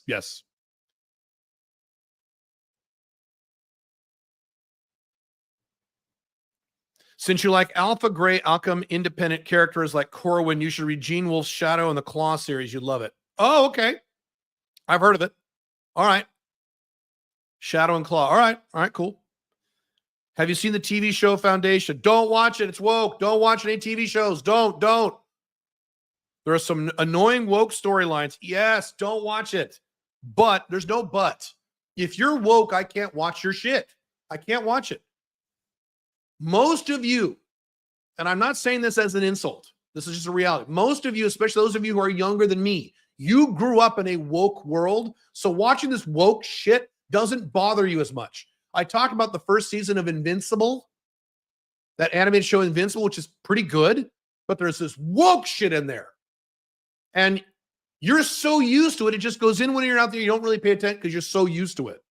I see it. It's blaring in my face, so I can't enjoy it. So I can't do it. Lee Pace is a good actor. You're right. But I can't. If you're woke, I can't do it. Sorry. Did you like the Denzel Washington Equalizer movies? The third one was pretty shitty. The first one was the best. The second one was okay. The third one was kind of lame. I'm a big Lord of the Ring fan, but wasn't sure about Silmarillion. I wasn't sure if this was asked. I'm just hesitant to read something that J.R.R. didn't actually write, but heard was inspired by him. Wrong. J.R.R. Tolkien wrote the Silmarillion. It was compiled by his son after he died. So his son didn't write any of it. His son put it all together and pieced it all together, figured out which of his notes were the latest versions, and pieced it all together. So it was written by Tolkien. The problem with Silmarillion is the same problem with Malazan, Book of the Fallen. It's a lot of work. If you don't want to put in work when you read a book, don't read it. But if you don't mind putting in the work, taking notes, looking shit up, it's going to be the best experience of your life. One of my favorite books is Ender's Game. Yes, very good book. Yes. I didn't quite get hooked on the rest of the books of the series. Yeah, I only read the first one. Ender's Shadow, series AI, I like much better thoughts. I only read the first one. I don't love sci-fi the way I love fantasy. That's why. Would you say a location is good for dating if I can schedule one first date per day with cute, hot girls? Yes. Trying to define what it means for a city to be good for. Yeah. Yes. I would have dates at the same location. I'd have a date, go across the street for 10 minutes, come back, have another date with another girl. And that waitress would be like, oh, welcome back. And I'd let the waitress know, hey, I'm going to be back with another girl. I'm on first dates. Cute. But yeah, you do that. Sure. Fine. Ever hear of Lonesome Dove? Of course. Are you insane? Of course. It's great. The books are amazing. They made a TV series as well. Tommy Lee Jones. TV series is fantastic. I didn't read the books. TV series is fucking fantastic. Yes. Are the Atlas Shrugged movies good? No, they're not. They made a good effort. And there's 3 of them. And the further they went in, they got more right wing, not libertarian, which is the problem with libertarians today. As I talk about my blogs and my podcasts, when people who call themselves libertarians are just right wing Trump supporters who love big government, as long as Trump does it. So that's what happened. So by the 3rd movie, they've got like Fox News people as characters. So no, they're not. The 3rd one was cringe. First one was all right. Second one was, yeah, and the 3rd one, you're like, oh my God. They made an effort. But it didn't work. Unfortunate. Did you enjoy Deadpool 2? Not really. No, Deadpool 1 was great. Wolverine Deadpool was good. Deadpool 2 was, fine. Do you like Marilyn Manson? No, I do not like that kind of music. I need harder rock than that. I'm following Black Dragon Fast Sex model. Will be a good first date to sex ratio in the beginning. In the beginning, anything. Mine was 10%. You're saying 30%? I think you mentioned reaches 50% over many years. 50 to 60, yes. Now, 30% is great. Mine was 10%. It's fine. Read your old blog on relationship boxes concept. Back then, you said you can only have one love box and didn't have the ability to love more than one woman at the same time. Now that you're doing PDMs. Right, that is a change. I've evolved and grown. The type of love I have for each woman is different. So it's not like I love them all exactly the same. There is a difference. So yes, I have evolved. Yes, I've done it. Yeah. Now it took me 20 years to evolve because I wrote that article a long time ago. And I stand by that article. The vast majority of men can't love multiple women. Some can't. But I said, if you read that article, I said some men can. There was a guy way back on the pickup artist on the forums back in 2009 named JWS, and he was big on this. There was another guy named Zan. Those of you who know Zan back in the old pickup artist days, they could love multiple women. So some men can. Most men can't. Ursula is a woman that lived in the same apartment as Peter Parker, made him a cake, Tobey Maguire's Spider-Man series. Oh, that. Well, that's why I don't know it. Is she in the comics then? No, she was skinny and gross. No. What's her name was pretty hot in the Tobey Maguire movies. What's her name? With the red hair. What was her name? She had some big titties. She was pretty cute. What's her name? God damn it. I remember her as the little girl in the vampire movie. You know what I'm talking about. Does it mean you now have 3 love boxes? Sort of. Yeah, sort of. Not exactly. I don't know how to define it that way because the emotions I have for Paraguay wife is different than the emotions I have for Pink Firefly. But it is what I would categorize as love. So I don't know. It's a good question. The 4th Bourne movie destroyed the franchise. Yep. Then you must have loved the Matrix sequels. Yes, the Matrix sequels ruined the Matrix movie. However, I will say this. Matrix Reloaded has the best action sequence I've ever seen in my life. One of the best. From the fight in the chateau all the way out to the freeway fight, it's like 25 minutes of action. That's amazing. And I will rewatch that. I won't rewatch the movie, but I'll rewatch that with the music, the special effects, the choreography. They haven't topped it. It's better than anything in the original Matrix movie. That 15-minute sequence or 20-minute sequence, it's amazing. But the movie, yeah. Matrix should have never had a sequel. Most movies shouldn't ever have a sequel, but that's not how Hollywood works. Who are your top 5 favorite stand-up comedians? In no particular order: Robin Williams, George Carlin, Bill Burr, Nick Swardson, who I think is very underrated. Very underrated. 5. I don't know. There's 4. Favorite Kevin Smith movie? When was his last good movie, in your opinion? Boy, did he go down the toilet. His movies are awful now. Who's texting me? Hang on, sorry. Why is Pink Firefly saying I got to text her? Not yet. Hang on. Not yet. I'm still in my live stream. Hang on a second. I got to mute something here. Mute tab. Speaking of my wife, how we do it on time here? Yeah, she's got the time wrong.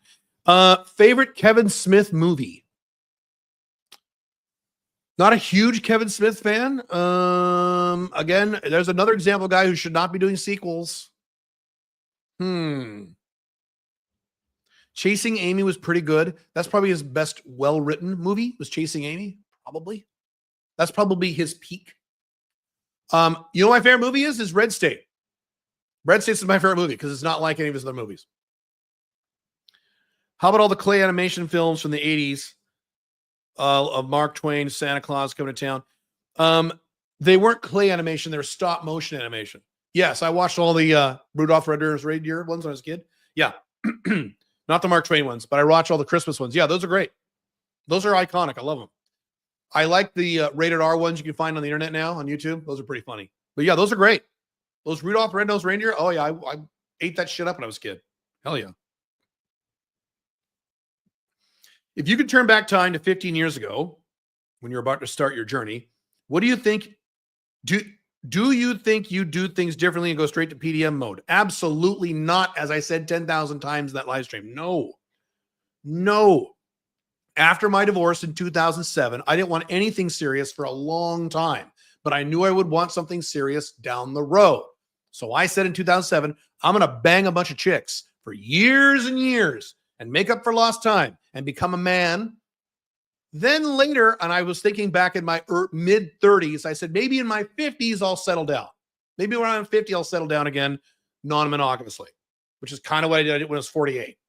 So the answer is a hell no. No. I know you warned many times that PDM is an advanced thing, but what exactly made it advanced? Multiple girlfriends/wives, highly advanced. Most men can't pull it off. Most men can't pull off one girlfriend or wife. What do you think is the hardest part in doing PDMs as opposed to, because you're dealing with multiple serious OLTR level relationships? Men don't know how to do that. Did you enjoy Apocalypto, Mel Gibson? Absolutely fantastic movie. Go watch that movie. If you've not seen Apocalypto, you're missing out. Go watch that fucking movie. Mel Gibson's another genius filmmaker. Genius. He's a genius. He's got some demons. He's a genius. Apocalypto is amazing. Couldn't believe what I was seeing. When I first saw that movie, I saw it in the theater. I'm like, whoa, the fuck? Great. Got to watch Braveheart with surround sound. I've done it. Saw Alien and Romulus recently and thought it was kind of weak. Correct. Beginning is okay, but then badly written plot holes doesn't seem to make sense. Human alien hybrid had done before. But yeah. So here's what I said about Romulus. First 30 minutes. No, here's problem number 1. Woke shit. It follows the standard Hollywood model of, and I said this at the time, I'll say it again, 1/4 white people, 1/4 black people, 1/4 Asian people, 1/4 Hispanic people. When there's a group of characters, that's literally what you have in Romulus. That group of people is 1/4 white, 1/4 Asian, 1/4 Mexican, 1/4 black. So right there, you're taking me out of the movie. I can see your check boxes instead of seeing the movie. Does that mean I don't want racial diversity in movies? In the 80s, there were black people and Asian people all over the place in movies, and no one made a big fucking deal out of it. There were strong female characters in the 80s, and they were good. So that's not the point if you're a woke idiot watching me. So that's problem number one. First 30 minutes are really good because Fede Alvarez nails the setting. The appeal of Alien is the setting. It's how he makes you feel. And he nails that in the first 30 minutes. Nails it. And then, yes, it deteriorates into quotes from other movies, and which may have been forced on him by, we don't know, which may have been forced on him by Hollywood. The Hollywood suits who come from running like soup companies, don't know anything about movies, said, hey, we got to put a quote in there from Ripley. And Fede's like, well, that wouldn't make any sense. Put the fucking quote in there, you're fired. Oh, okay. You don't know. Gladiator 2. I refuse to watch it. I've talked to two or three people, some of whom liked it, some of whom didn't. I'm not going to watch a reboot of Gladiator. Why would I do that? Would you say How I Found Freedom and Unfree World still holds up today entirely? Yes. Thoughts on Harry Brown's description of relationships in that book? Yes. With one or two exceptions I disagree with, but yes. Favorite fiction books? Already talked about that. What about the movie Seven? Fantastic. Seven's fantastic. Back to the Future is the greatest of all time. Yes, Back to the Future is one of the greatest movies ever made. It is a perfect movie. And the second two weren't to the level of the first one, as usual. But yes, Back to the Future is great. Absolutely. What did you think of the new Superman trailer? You know, I can't really comment on it because it didn't show enough. Everyone's freaking out about this thing and jizzing all over their keyboards. Okay, we've seen a lot of really good trailers for a lot of shitty movies. I'll believe it when I see it, if it's good. I need to see that's a teaser. I need to see a full trailer. My attitude about the Superman is we'll see. James Gunn is left-wing and woke. But Peacemaker was awesome.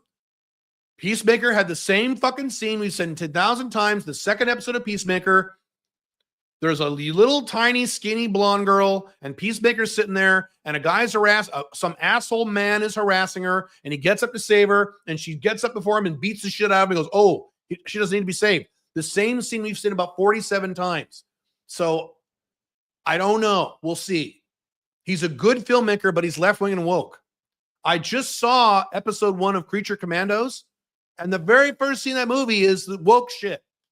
These fat, dorky incel guys talking about, feminists are dumb. I'm like, oh, God. If you homeschooled your kids these days, would you hire several tutors? Several... I don't know. It's a good question. I don't know. Perhaps maybe 2. I wouldn't hire a battery of tutors. No, I wouldn't do that. However, alpha male 2.0 models, if I had children with a wife now, or live in OLTR or a PDM, that'd be up to her. Her job is raising the kids. My job is paying for the kids and being a father figure.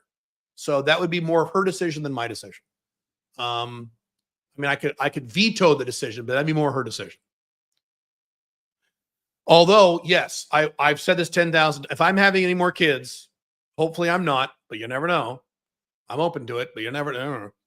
They're being fucking homeschooled. I'm not sending them to a school. Well, I don't know. The international schools outside the West are pretty good. So maybe I could be convinced because I've seen some pretty cool schools outside of the West if you have money. Any favorite movies, TV shows made outside the West, assuming it's less woke out there? Right now? Yeah, I just talked about Blackberry. Did you see Godzilla 0 or Godzilla -1? Did you see that? Amazing. For $50 million. Japanese movie. Great. Yeah. RRR. Great. Go watch RRR. Indian movie. Yeah. Awesome. What are your top Harrison Ford movies? Well, I kind of already answered that. What about Sly, Bronson? I kind of already answered those. Charles Bronson, favorite Charles Bronson movie is the first Death Wish. After that, they were all stupid. But the first Death Wish movie could never be. Boy, talk about couldn't be made today. Yeah, that was some good shit. Brutal. These 70s movies, they pull no punches. I mean, the shit that happens in that movie to women, you couldn't see it today. Yeah. Is 45 too old to have children? No, that's wonderful to have children. That's when you should have kids in your 40s. Do you own more than 10 Bitcoin? I do not answer questions about my net worth on or publicly. Have you seen Wes Anderson's movies? Yeah, not for me. Just not for too artsy fartsy. Not for me. Not bad, just not for me. Have you seen The Secret Life of Walter Mitty? No, I'm aware of it. I have not seen it. J.K. Simmons. Thank you, Alex. Thank you. God damn it. J.K. Simmons. What a great actor he is. He is so awesome. I love everything he's in. He's great. Have you seen Other People's Money? I have quoted that movie many times in my podcasts. That is one of my favorite movies ever. Yes. Other People's Money, Danny DeVito as a corporate raider. Yes. Best business movie ever. Up there, yeah. I don't know if it's the best ever. I have to think about that. Possibly, yes. Yes. He gives this. Here's the speech that I've quoted when I talk about the collapse of the United States, the collapse of the West. To summarize, he's a corporate raider coming into this old, industrial company that's kind of starting to go out of business.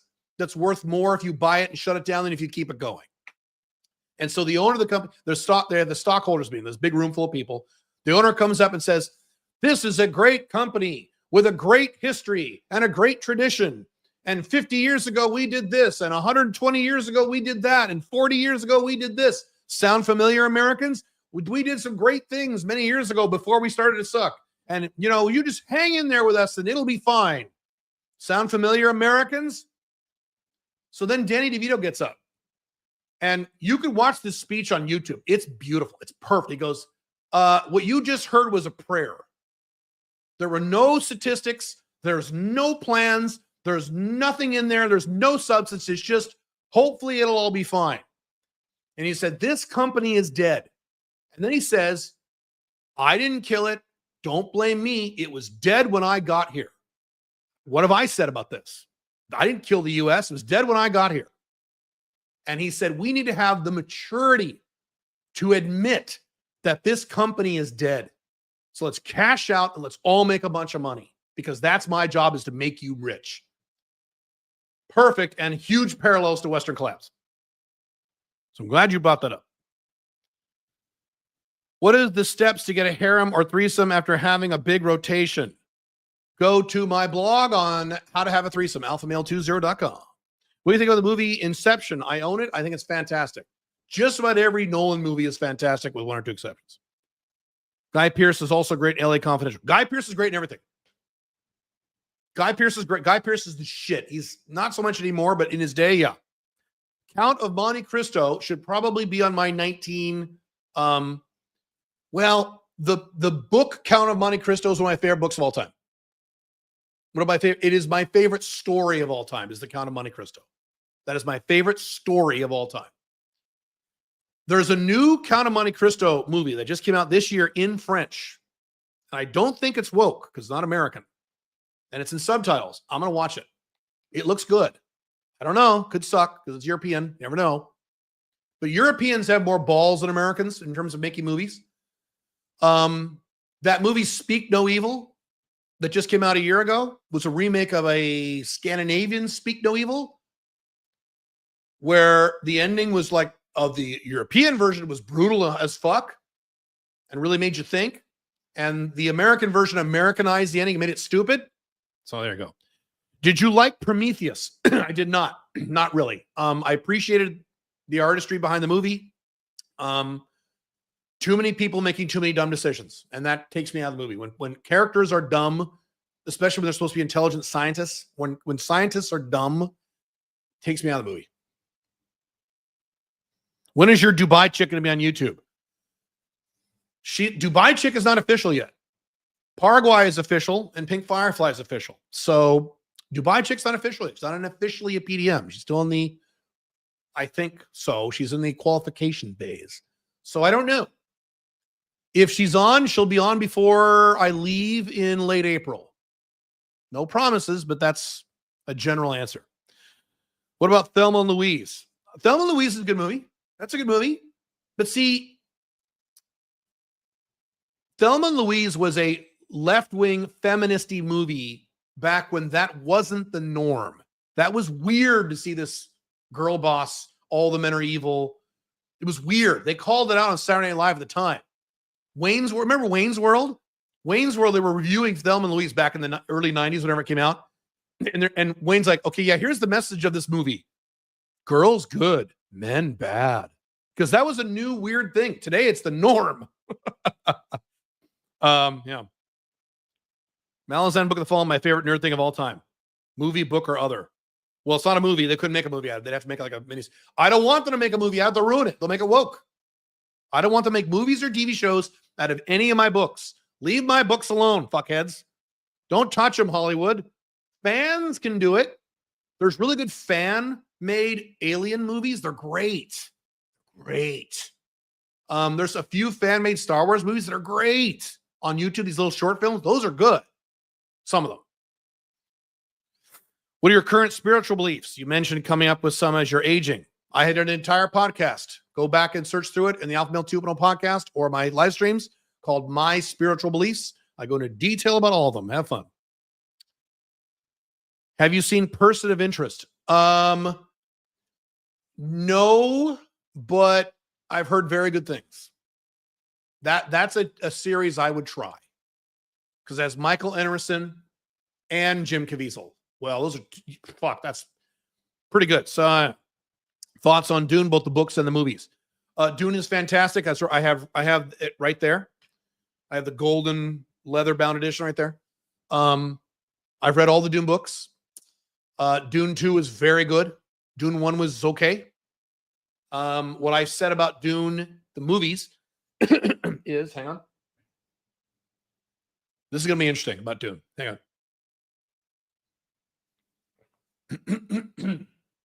I don't know how they're going to handle the second book. So Dune, the movies, Dune 1 and 2 was the first book. Dune 3 is going to be the second book. How do you make that a movie in today's Hollywood? If you know what happens in the second book, how does that work? How are they going to do it? So it's going to be interesting to watch how they're going to if they're going to let him do that. How is he going to thread that needle? So the next Dune movie will either suck ass, it'll be awful because they'll have to change it and water it down and make it into something it isn't, or it's going to be fucking awesome because he's able to pull it off. I don't know. We'll see.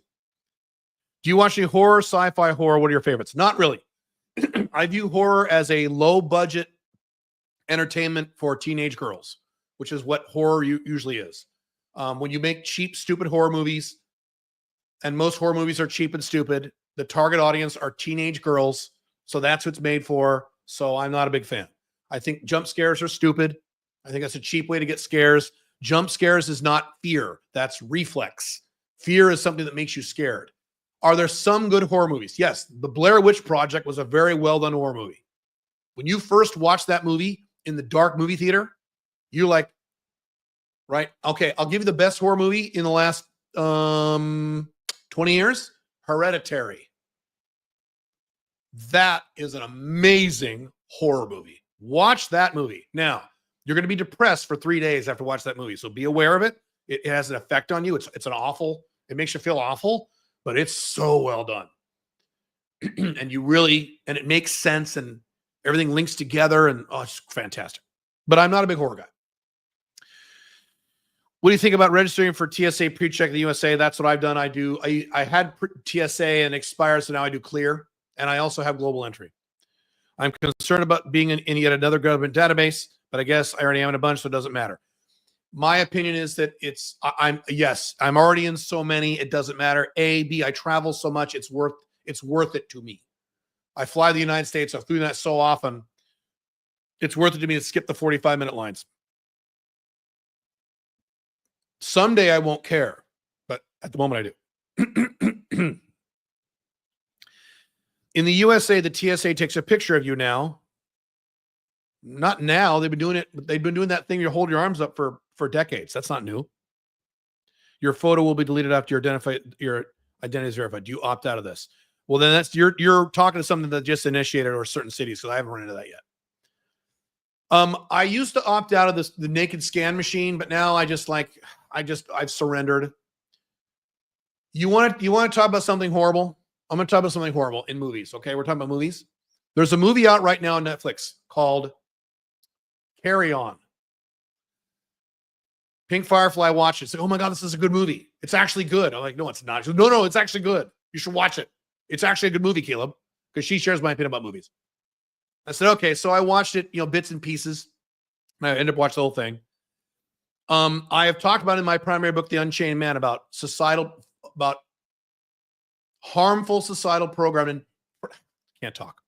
Harmful societal programming hidden inside movies that you don't notice, but your brain does, like they say on Red Letter Media. That movie, Carry On, is a good movie up until the last 10 minutes. The last 10 minutes, it gets stupid and ridiculous. And there's some woke shit in there. But other than that, it's a well-run movie. It's a well-made movie. However, the entire movie is, guess who are the heroes of the movie? The TSA people are portrayed as the heroes. Guess who are the assholes in that movie? Not the villains, but the assholes, the passengers. The passengers who say, you got to wand me? Really? They make them sound like dicks. They're like, a guy's holding us on, this guy's violating my First Amendment rights. And they make him like an asshole, like real smarmy and shitty. And you TSA guys are a fucking joke. And you got to wand grandma. And they make these passengers who are saying valid shit.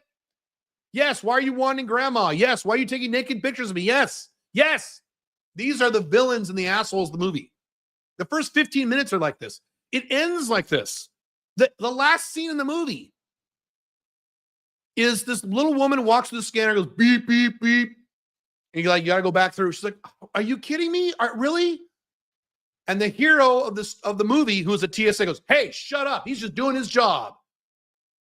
And the other TSA like gives him a thumbs up, like, yeah, we're awesome. We're TSA. We're authoritarian. Woo! It's satanic. That movie is satanic. It's pro-authoritarianism. And go watch several reviews about that movie on the internet, on YouTube. Find one reviewer who says what I'm saying about how it glorifies authoritarianism. You won't find it.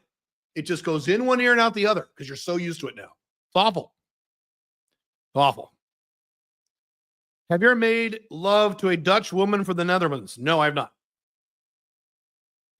Kristen Dunst, thank you. Recommend One Piece since you enjoyed Raiders of the Lost Ark. It's an anime about freedom and fun. One Piece looks too goofy to me. It looks too goofy and silly. I don't do goofy silly. That's not true. I do Beavis and Butthead. Beavis and Butthead's awesome. I don't know. There's something about the aesthetic of One Piece that doesn't turn me on, but I'll try it. Sure.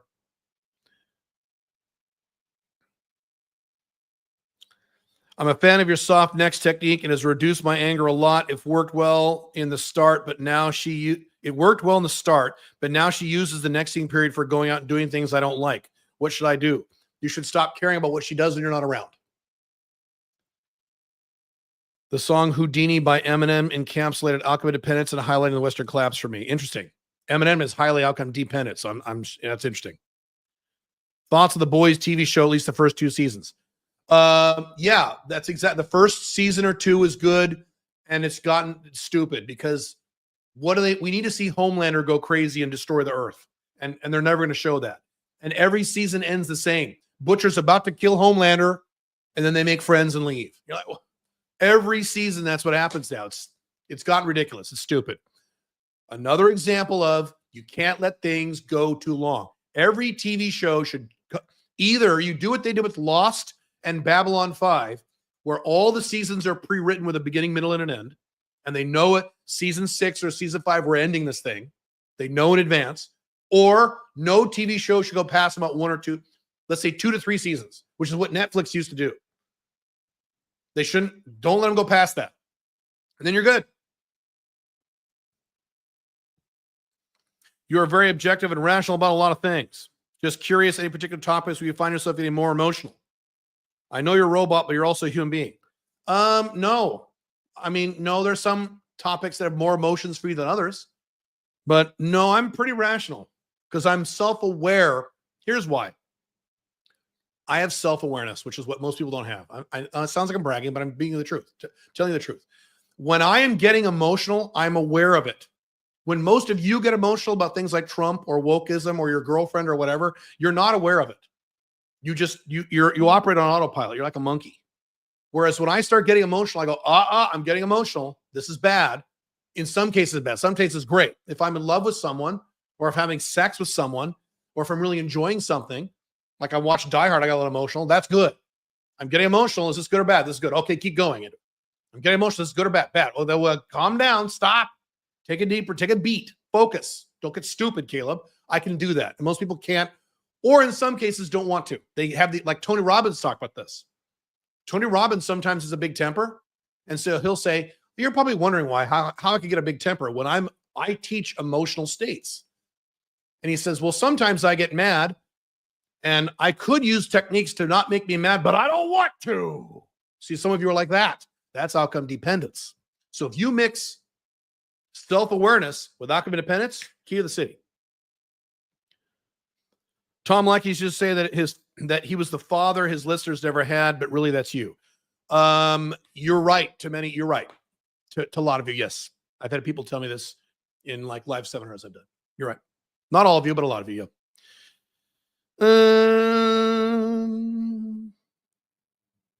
Okay. We're talking about this, talk about that, talk about this.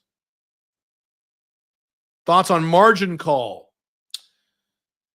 Nothing much happens in terms of action. Movie is creative, but acting alone. Yeah. That's not one of my favorite business movies, but it's good. Yeah, it's good. Margin Call discusses things I'm very well aware of, so it didn't really resonate with me, but it's a good movie. Yeah. I vastly preferred,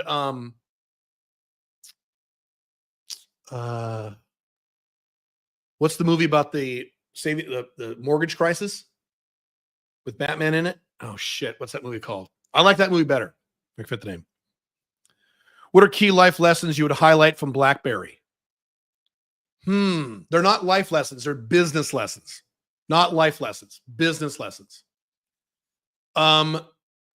Several things. So BlackBerry, both in real life and in the movie, and again, the movie is not exactly accurate to real life because they never are, had two CEOs. They had it was one of the rare companies that it had the engineering CEO and then the asshole businessman CEO.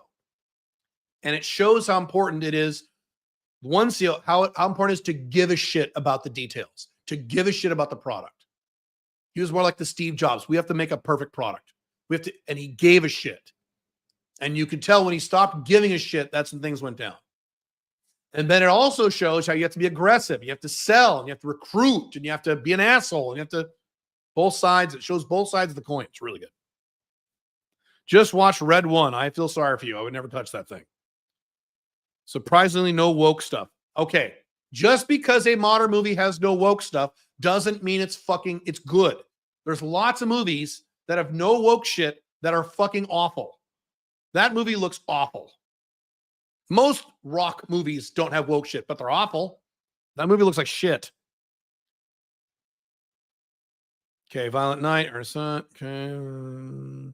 Is there something that most people don't care about, but for you, it's actually outside the 2% rule and you prepare and plan for it?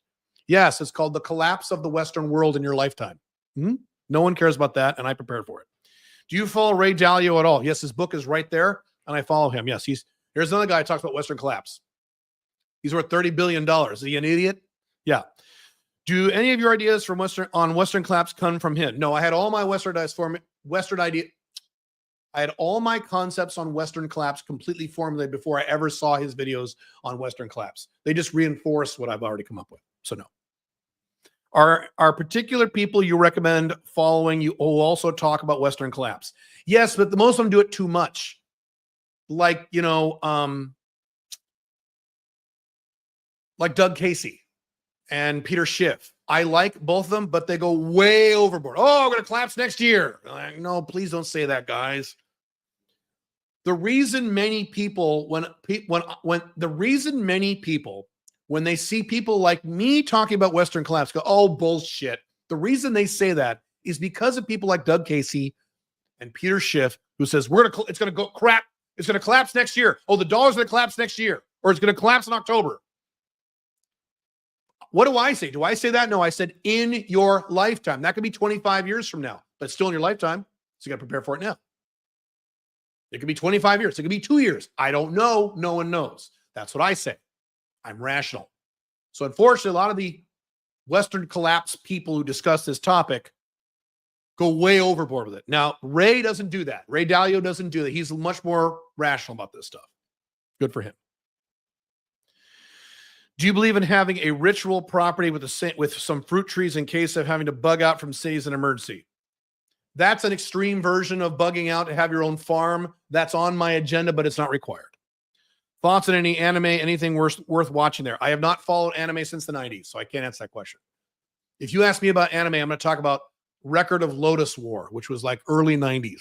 That's how old. I'm going to talk about Macross from the 80s.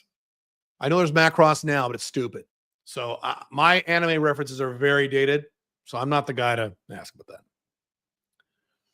Your interpretation of Steven Seagal on your last stream was comedy hilarious. What did I say about Steven Seagal? I don't remember. What did I say? What did I say about Steven Seagal? Shit, I don't remember what I said. It's pretty funny, though. Yeah, I agree. What are some fun questions to ask in the couples in my family or in-laws to get the deets on their relationships? Just ask. Just ask them. I ask all my family. So you get divorced yet? Yeah, I just ask questions that drive the interesting discussion about the relationship dynamics, etc. Just there are no particular questions. Just ask how their relationships are, and then say why you putting up with that shit. I had a long chat with my sister, one of my sisters, about her monogamous marriage. I probably shouldn't talk about it because I don't want to, put her on blast, but it's fascinating. Monogamous people, the rationalizations they use is just fascinating. It's a form of psychosis. Do you still plan to renounce your U.S. citizenship, or did you ultimately decide against that? Yes, I still plan on doing it in a few years. It's complicated, but the answer is yes. The Big Short. Thank you. Yes, The Big Short. Thank you. That's what I was talking about. Have you seen the movie Gandhi? Absolutely. He soft next to the whole empire and its citizens when he felt like it's not right. Yes, Gandhi was amazing. Fantastic movie. You're right. What are your favorite countries in terms of local food? Dubai, Hong Kong, Italy. What are your thoughts on the Pygmalion type of relationship where you start dating a young woman, maybe as an MLTR, and shape her into being the kind of woman you want, maybe as an MLTR? Horrible idea. Many pickup artists attempted this. They called it something game. What'd they call it? They had a term for it. It won't work. You're going to spend all this time grooming this perfect woman, and then you're going to break up, and you're going to cry for a year. Oh, well, you're wasted time. Stupid. I agree. I got Western collapse, burnout, listening to Doug Casey. Yeah, and so have I. And I love Doug. Doug's amazing. Doug's the shit. But yeah, he eventually ugh. So I almost stopped believing it, but I know your projection is correct eventually. Yeah. Are there things you disagree with on Andrew Henderson on? Yes, but they're more like preferences. Like he has a trifecta model, 3, 4, 5 homes. I don't want 3, 4, 5 homes. I don't want to live that complex a lifestyle. He has employees. I don't have employees. He's got is he up to 100 employees yet? He's got a lot of employees. And it drives him crazy. And he doesn't have to have employees or that many employees. He doesn't have to, but he feels like he needs to. So that kind of stuff. He's monogamous, obviously. I mean, he's married. He's a nice person. He's a nice guy. Like him a lot. Like Andrew a lot. Very proud of him. Anime suggestions: Naruto Shippuden and Full Metal Alchemist Brotherhood. Okay. How are your mom and dad doing? Enjoyed the vids you did with them. They're both doing great. I saw them in Thanksgiving, and they were both in the same room together with my dad's new girlfriend. So, yeah, my mom had a heart attack, but she came right back because she was stressed out about her husband who died. They're both in their 80s, and having old parents in their 80s is a weird experience because you have this thing in the back of your head. You're waiting for that call. I'm waiting for the call or the text from, it'd probably be from one of my brothers-in-law saying, hey, mom just passed away, or dad's in the hospital about to die. You need to get out here. I'm waiting. That could happen at any time. And it sucks. Or my parents will live another 10 years. Who knows? They both have health problems. So yeah, it's shitty having parents who are really old because you're just kind of, when am I going to get the call? But it's part of life. And I haven't had anyone in my family close. Well, that's not true. I was going to say I haven't had anyone in my family close to me die. That's not true. I have had that, but haven't had a parent die yet. But that's coming. That's coming to my life sometime in the next 10 years. And just like the collapse of the West, it could happen tomorrow. It could happen 10 years from now. I don't know when it's going to happen. And I hate not knowing shit.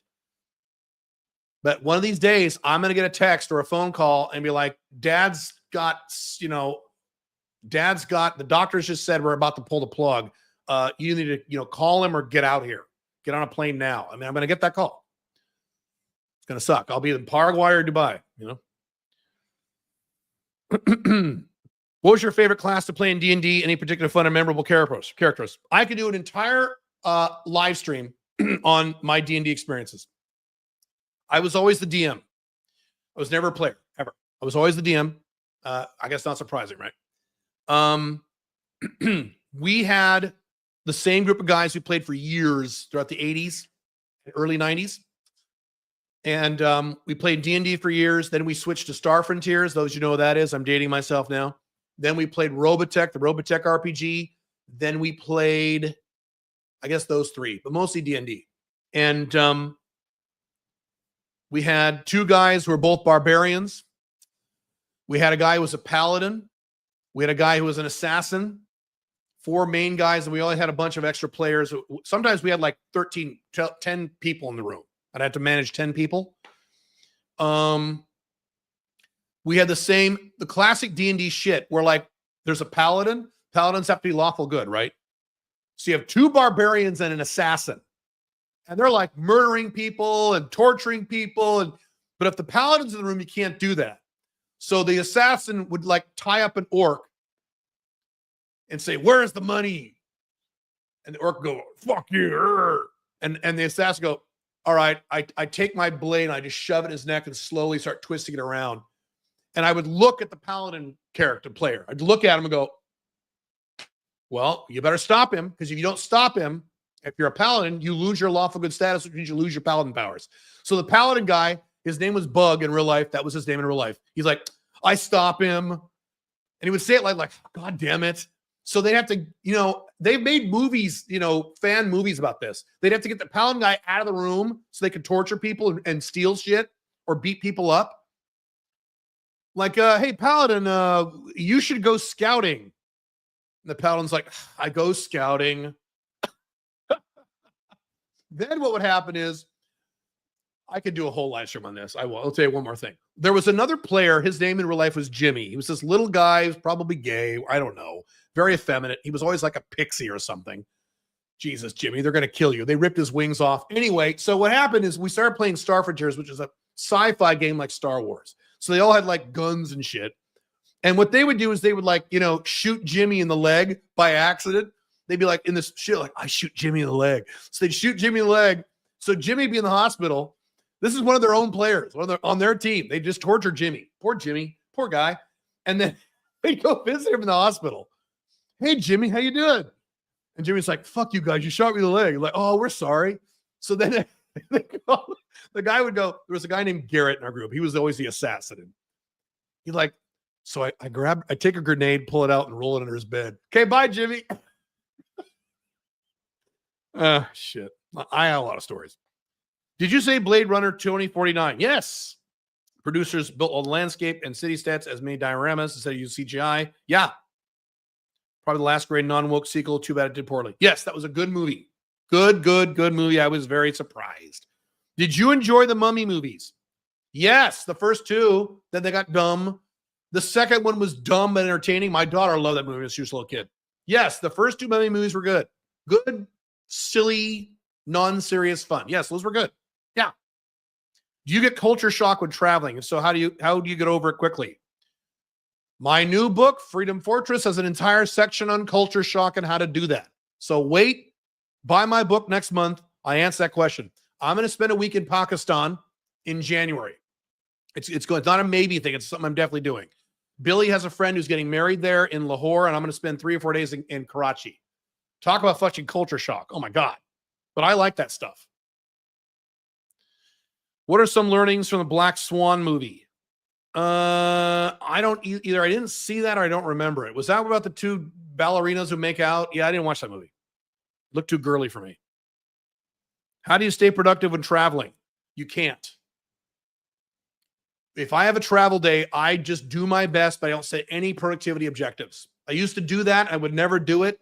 So I just do my best. Whatever I do, I do. Whatever I don't, I don't. If I'm taking a 14-hour flight and I'm going to be sleepy and jet lagged and, you know, I don't. I just know my productivity is not going to be great for 48 hours. And I plan on it. The most attractive U.S. First Lady ever. Okay. Let's answer that question. The most attractive U.S. first. Well, I can only answer in the modern era. So let's see. Jimmy Carter's wife, no. Ronald Reagan's wife, no. Barbara Bush, no. You know, Hillary Clinton, this is going to surprise some of you because you're brainwashed about woke people and left-wingers because you worship Trump. If you don't believe me, go look on YouTube. Hillary Clinton in the early 90s, like when Clinton was running for office and she had just dyed her hair blonde, didn't look too bad. She didn't look bad. I remember thinking at the time, like, you know, she's not half bad. Back in 1991, not now, 1991 Hillary. Didn't look too bad. Not horrible. Let's see. Laura Bush, not bad. Not my type, but not bad. Let's see. Oh, well, then the hottest one would be Trump's chick, Melania. She's the hottest. There you go. I should have just said that off the bat. Melania's hot. Not my type. And I love how she can't see. Yes, I have opinions. My husband, sometimes I have opinions and he lets me have opinions. Yes. I'm like, how can you see, Melania? Open your eyes, sweetie. No, I've joked that I'm going to have a threesome with Melania Trump and Ivanka Trump, his wife and his daughter. I'm going to have a threesome with both of them. I'm going to do it. Is it reasonable to figure out my mission after achieving my woman goals lifestyle? I'm 42 and I love what I do. I'm having trouble defining my mission. Want 5 hot girls up, be as much. No, I wouldn't wait. You're 42. You need it now. So no, why are you going to wait? No, do it now. No. What do you not do or care to practice OI when you see an immediate family doing something you know isn't work, like getting monogamous, girlfriend, smoking? I don't care at all, and you shouldn't either. My entire family does stupid shit. My entire family is the typical woke, left-wing American collapsing family. They're very nice people. They are. They're wonderful people. And they all do it all wrong. All of them. All of them. One of them not, no, he does it wrong too. They all do it wrong. They all live their lives wrong. They all have problems. They all are unhappy often. I mean, it's just a mess. Stop giving a shit. Would you say that Baldur's Gate 3 is not for everyone? I don't play video games, but that is the first one I'd like to play once I start playing video games again and once I go back through and finish the ones I didn't finish. Like Pillars of Eternity 2. I'm going to finish that one first, then I'll try Baldur's Gate 3. So I do not know. Who else do you think is doing PDMs? Any public figure in mind? No one that I know of. And I've looked around and I've asked around. Do you use U.S. credit cards to pay accounts for day-to-day expenses? Yes, I have some. I have some U.S. cards and some international cards. I can't give you details, but I have some, yes. Do you use your relative's old address for home address virtual mail? No, you can get a virtual mailing box. Use that. Plus, I have shipping addresses in the United States too. Plus, I have an apartment in the U.S. It's Pink Firefly's apartment. I can ship stuff there if I need to. Why is the Hulk your favorite Marvel superhero? Because he's sick. He hates. Bruce Banner hates the Hulk. He treats it like a disease. That's fascinating. There's no other superhero quite like that, right? The duality between Bruce Banner and the Hulk is something that no other superhero, including in DC, has. You don't see that. He doesn't want to be a superhero. He hates the Hulk. He wants to cure the Hulk. He wants to not be the Hulk.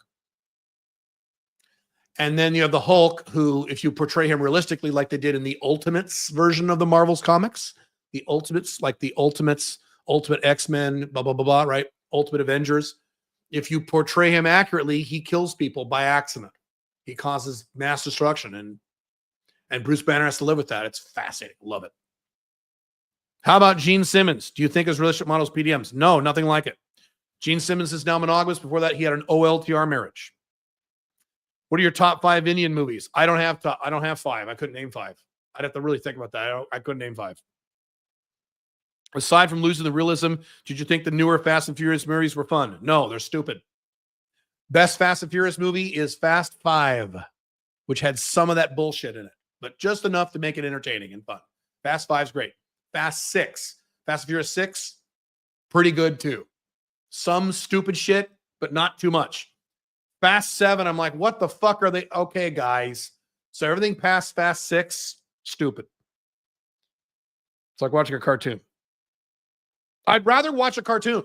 I'd rather watch an animated, well-done movie that has stupid shit than watch Fast and Furious and watch Vin Diesel fly like Superman and land on a tank and stupid. Is it a good idea to rate each of my 7 life areas to figure out the goals for next year quarter? Yes, but only focus on the 2 ones that you need to focus on. Just 2, not the whole thing. RRR had some great action things, but it was not Bollywood, though. Correct. It's not Bollywood. It's the other one. There's Bollywood in the other one. What's the other one called? I forget. You're right. It's not technically Bollywood, but it's non-Western is my point. Have you watched any Indian Bollywood movies? Yes, but I couldn't remember to tell you the names. Indian movies are usually hard for me because they break into song and dance all of a sudden. You're like, well, what the fuck? It's just a different culture. But it's cute. It's funny. When I fly on Emirates Airlines in Dubai, most people are watching Indian movies. When you watch what movies they're watching, and I can't hear them, but if I'm sitting there watching them, there'll be a serious scene. Someone is getting beat up, or there's a gun to his head, or a man and woman are arguing, and one's crying, and suddenly they'll start dancing. You're like, what the fuck? But hey, different cultures. Viva la différence.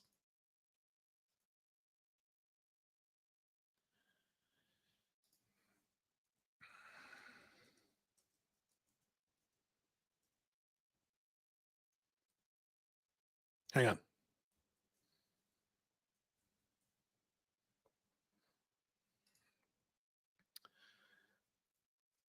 What are some of the best movies you suggest for calling a girl to your home for a movie date? Don't do movie dates ever. Unless you've already had sex with her twice, but then it's not a date. So don't do movie dates. That's a stupid idea. Never, ever do a movie date. What are some fun topics or questions that will generate lively discussion, debate to bring up before your... Why do you want to get into arguments with your family? In family reunions, I'm in the back of the room smiling. I'm not talking to anyone unless someone talks to me. I don't care. You care way too much about this stuff. Since Indian women tend to have very high ASD and are only mostly provider hunters from a young, should we avoid dating them like Russian women? I would. You don't have to, because Indian women aren't cunts like Russian women are. That's the difference. But yes, if you want to get laid quickly, Indian women, hardcore Muslim, Arabic women, Russian women, not a good idea. If you want to get laid quickly, if you don't care how long you get laid, do whatever you want. So, and it is possible to hook up with Indian girls. It is possible. You can do it. But yeah, I mean, that's up to you. What are some, okay, Brazilian women are super flaky, maybe even more so than Colombians. Yeah, that's true. And flake 50% on first dates or more. How would you deal with that? Just put in more numbers. Yes. And if it drives you crazy, don't live in Brazil. Merry Christmas, Caleb. Just wanted to say that I'll be spending the remainder of all this year and all of next year pouring into the creation and growth of my first Alpha 2.0 business. I'm super pumped. I am working with several people in some of my coaching programs. Some of them are secret. Some of you know what these are. Shh, don't tell anybody. And most of those guys are working on Alpha 2.0 businesses. There is a lot of people in the Alpha Male 2.0 community who are going to be making a lot of money by next summer. Those of you in 90-Day Business Builder, those of you in the other thing, those of you, some of you just out in my audience, you guys are actually doing it. Super impressed. I'm surprised. I figured Trump, when he would say, oh, what calls you guys to just sit on your asses, and you're not. So very impressed with what I'm seeing with you guys. There's a whole slew of you who are going to be making some real money by summer, and some of you are going to be quitting your jobs by the summer. And a whole bunch of you will be leaving the United States and Canada and the UK. but next year, aren't you? A lot of you are. Good for you. Very happy about that. This mission thing is really difficult. I've been blessed with a career that I love, but don't feel strong need to help others. You don't need to help others with a mission. A mission can be 100% selfish. I don't think you read the chapter. Go back and read the chapter in the Unchained Man on Mission. I say very clearly, you don't have to help anyone with your mission. You don't have to help anybody. Don't copy my mission. You can be totally fucking selfish with a mission, and that's fine. One of my goals for 2025, one quarter, is to just go on dates with very attractive women. I have gone on dates, but not with very hot women. Would this be an example of a medium hard goal? Yeah. But you need to quantify it. How many dates? How often? Not just dates with hot girls. That's not enough. That's not a goal. I'm 31 and I'm planning to visit the brothels of Europe like De Wallen in the Netherlands to have paid sex. Why? I mean, you can do that, but I'm not big on hookers. Is it a bad idea to spend my hard-earned money on such fuck sprees? That's a matter of opinion.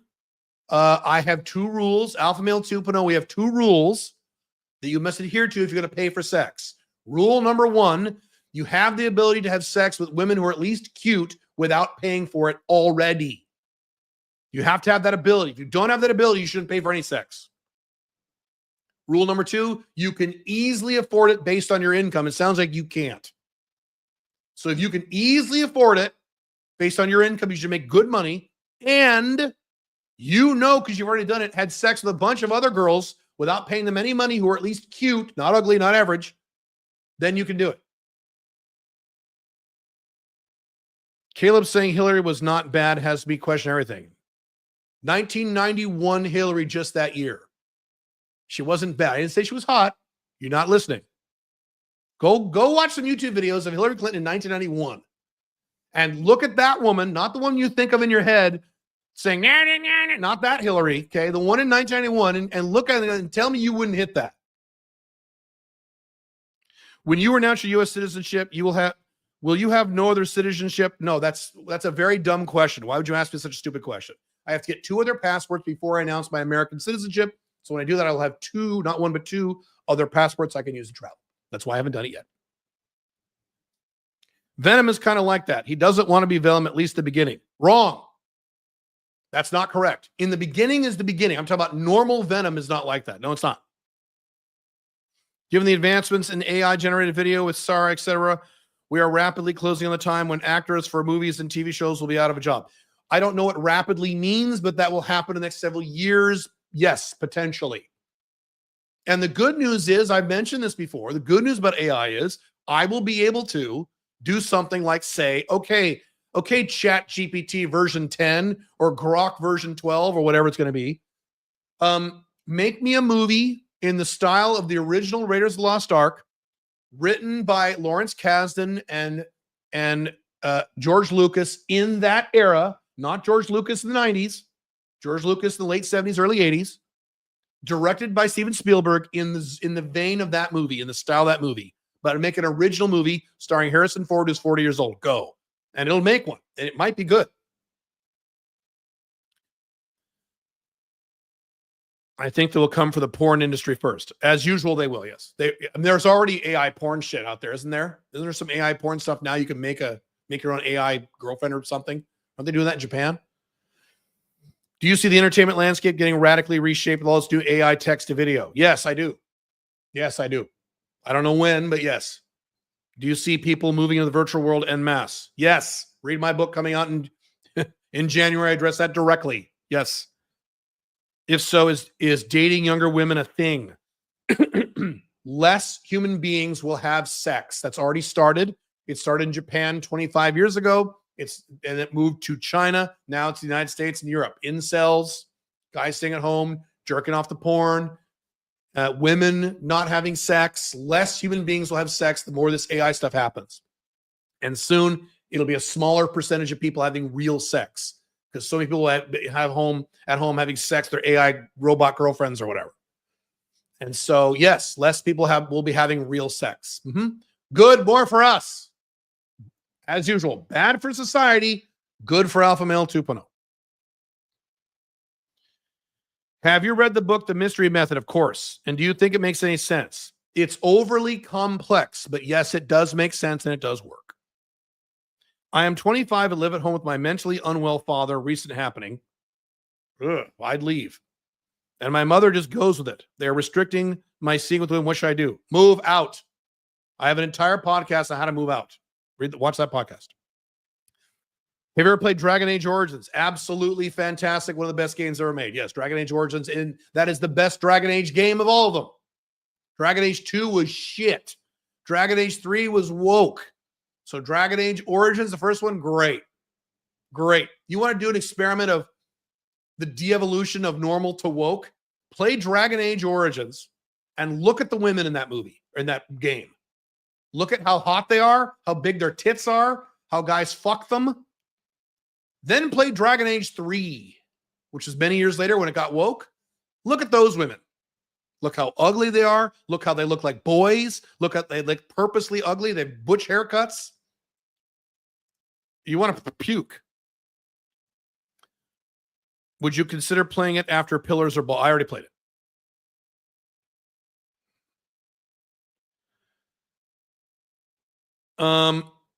I've been going a long time, so I'm going to go in 10 minutes. I will not get to all your questions. I apologize. Well, maybe we'll do this again sometime. My wife really wants to talk to me. Hang on. So 10 more minutes. I got to go. I've been going for 2.5 hours. Holy fuck.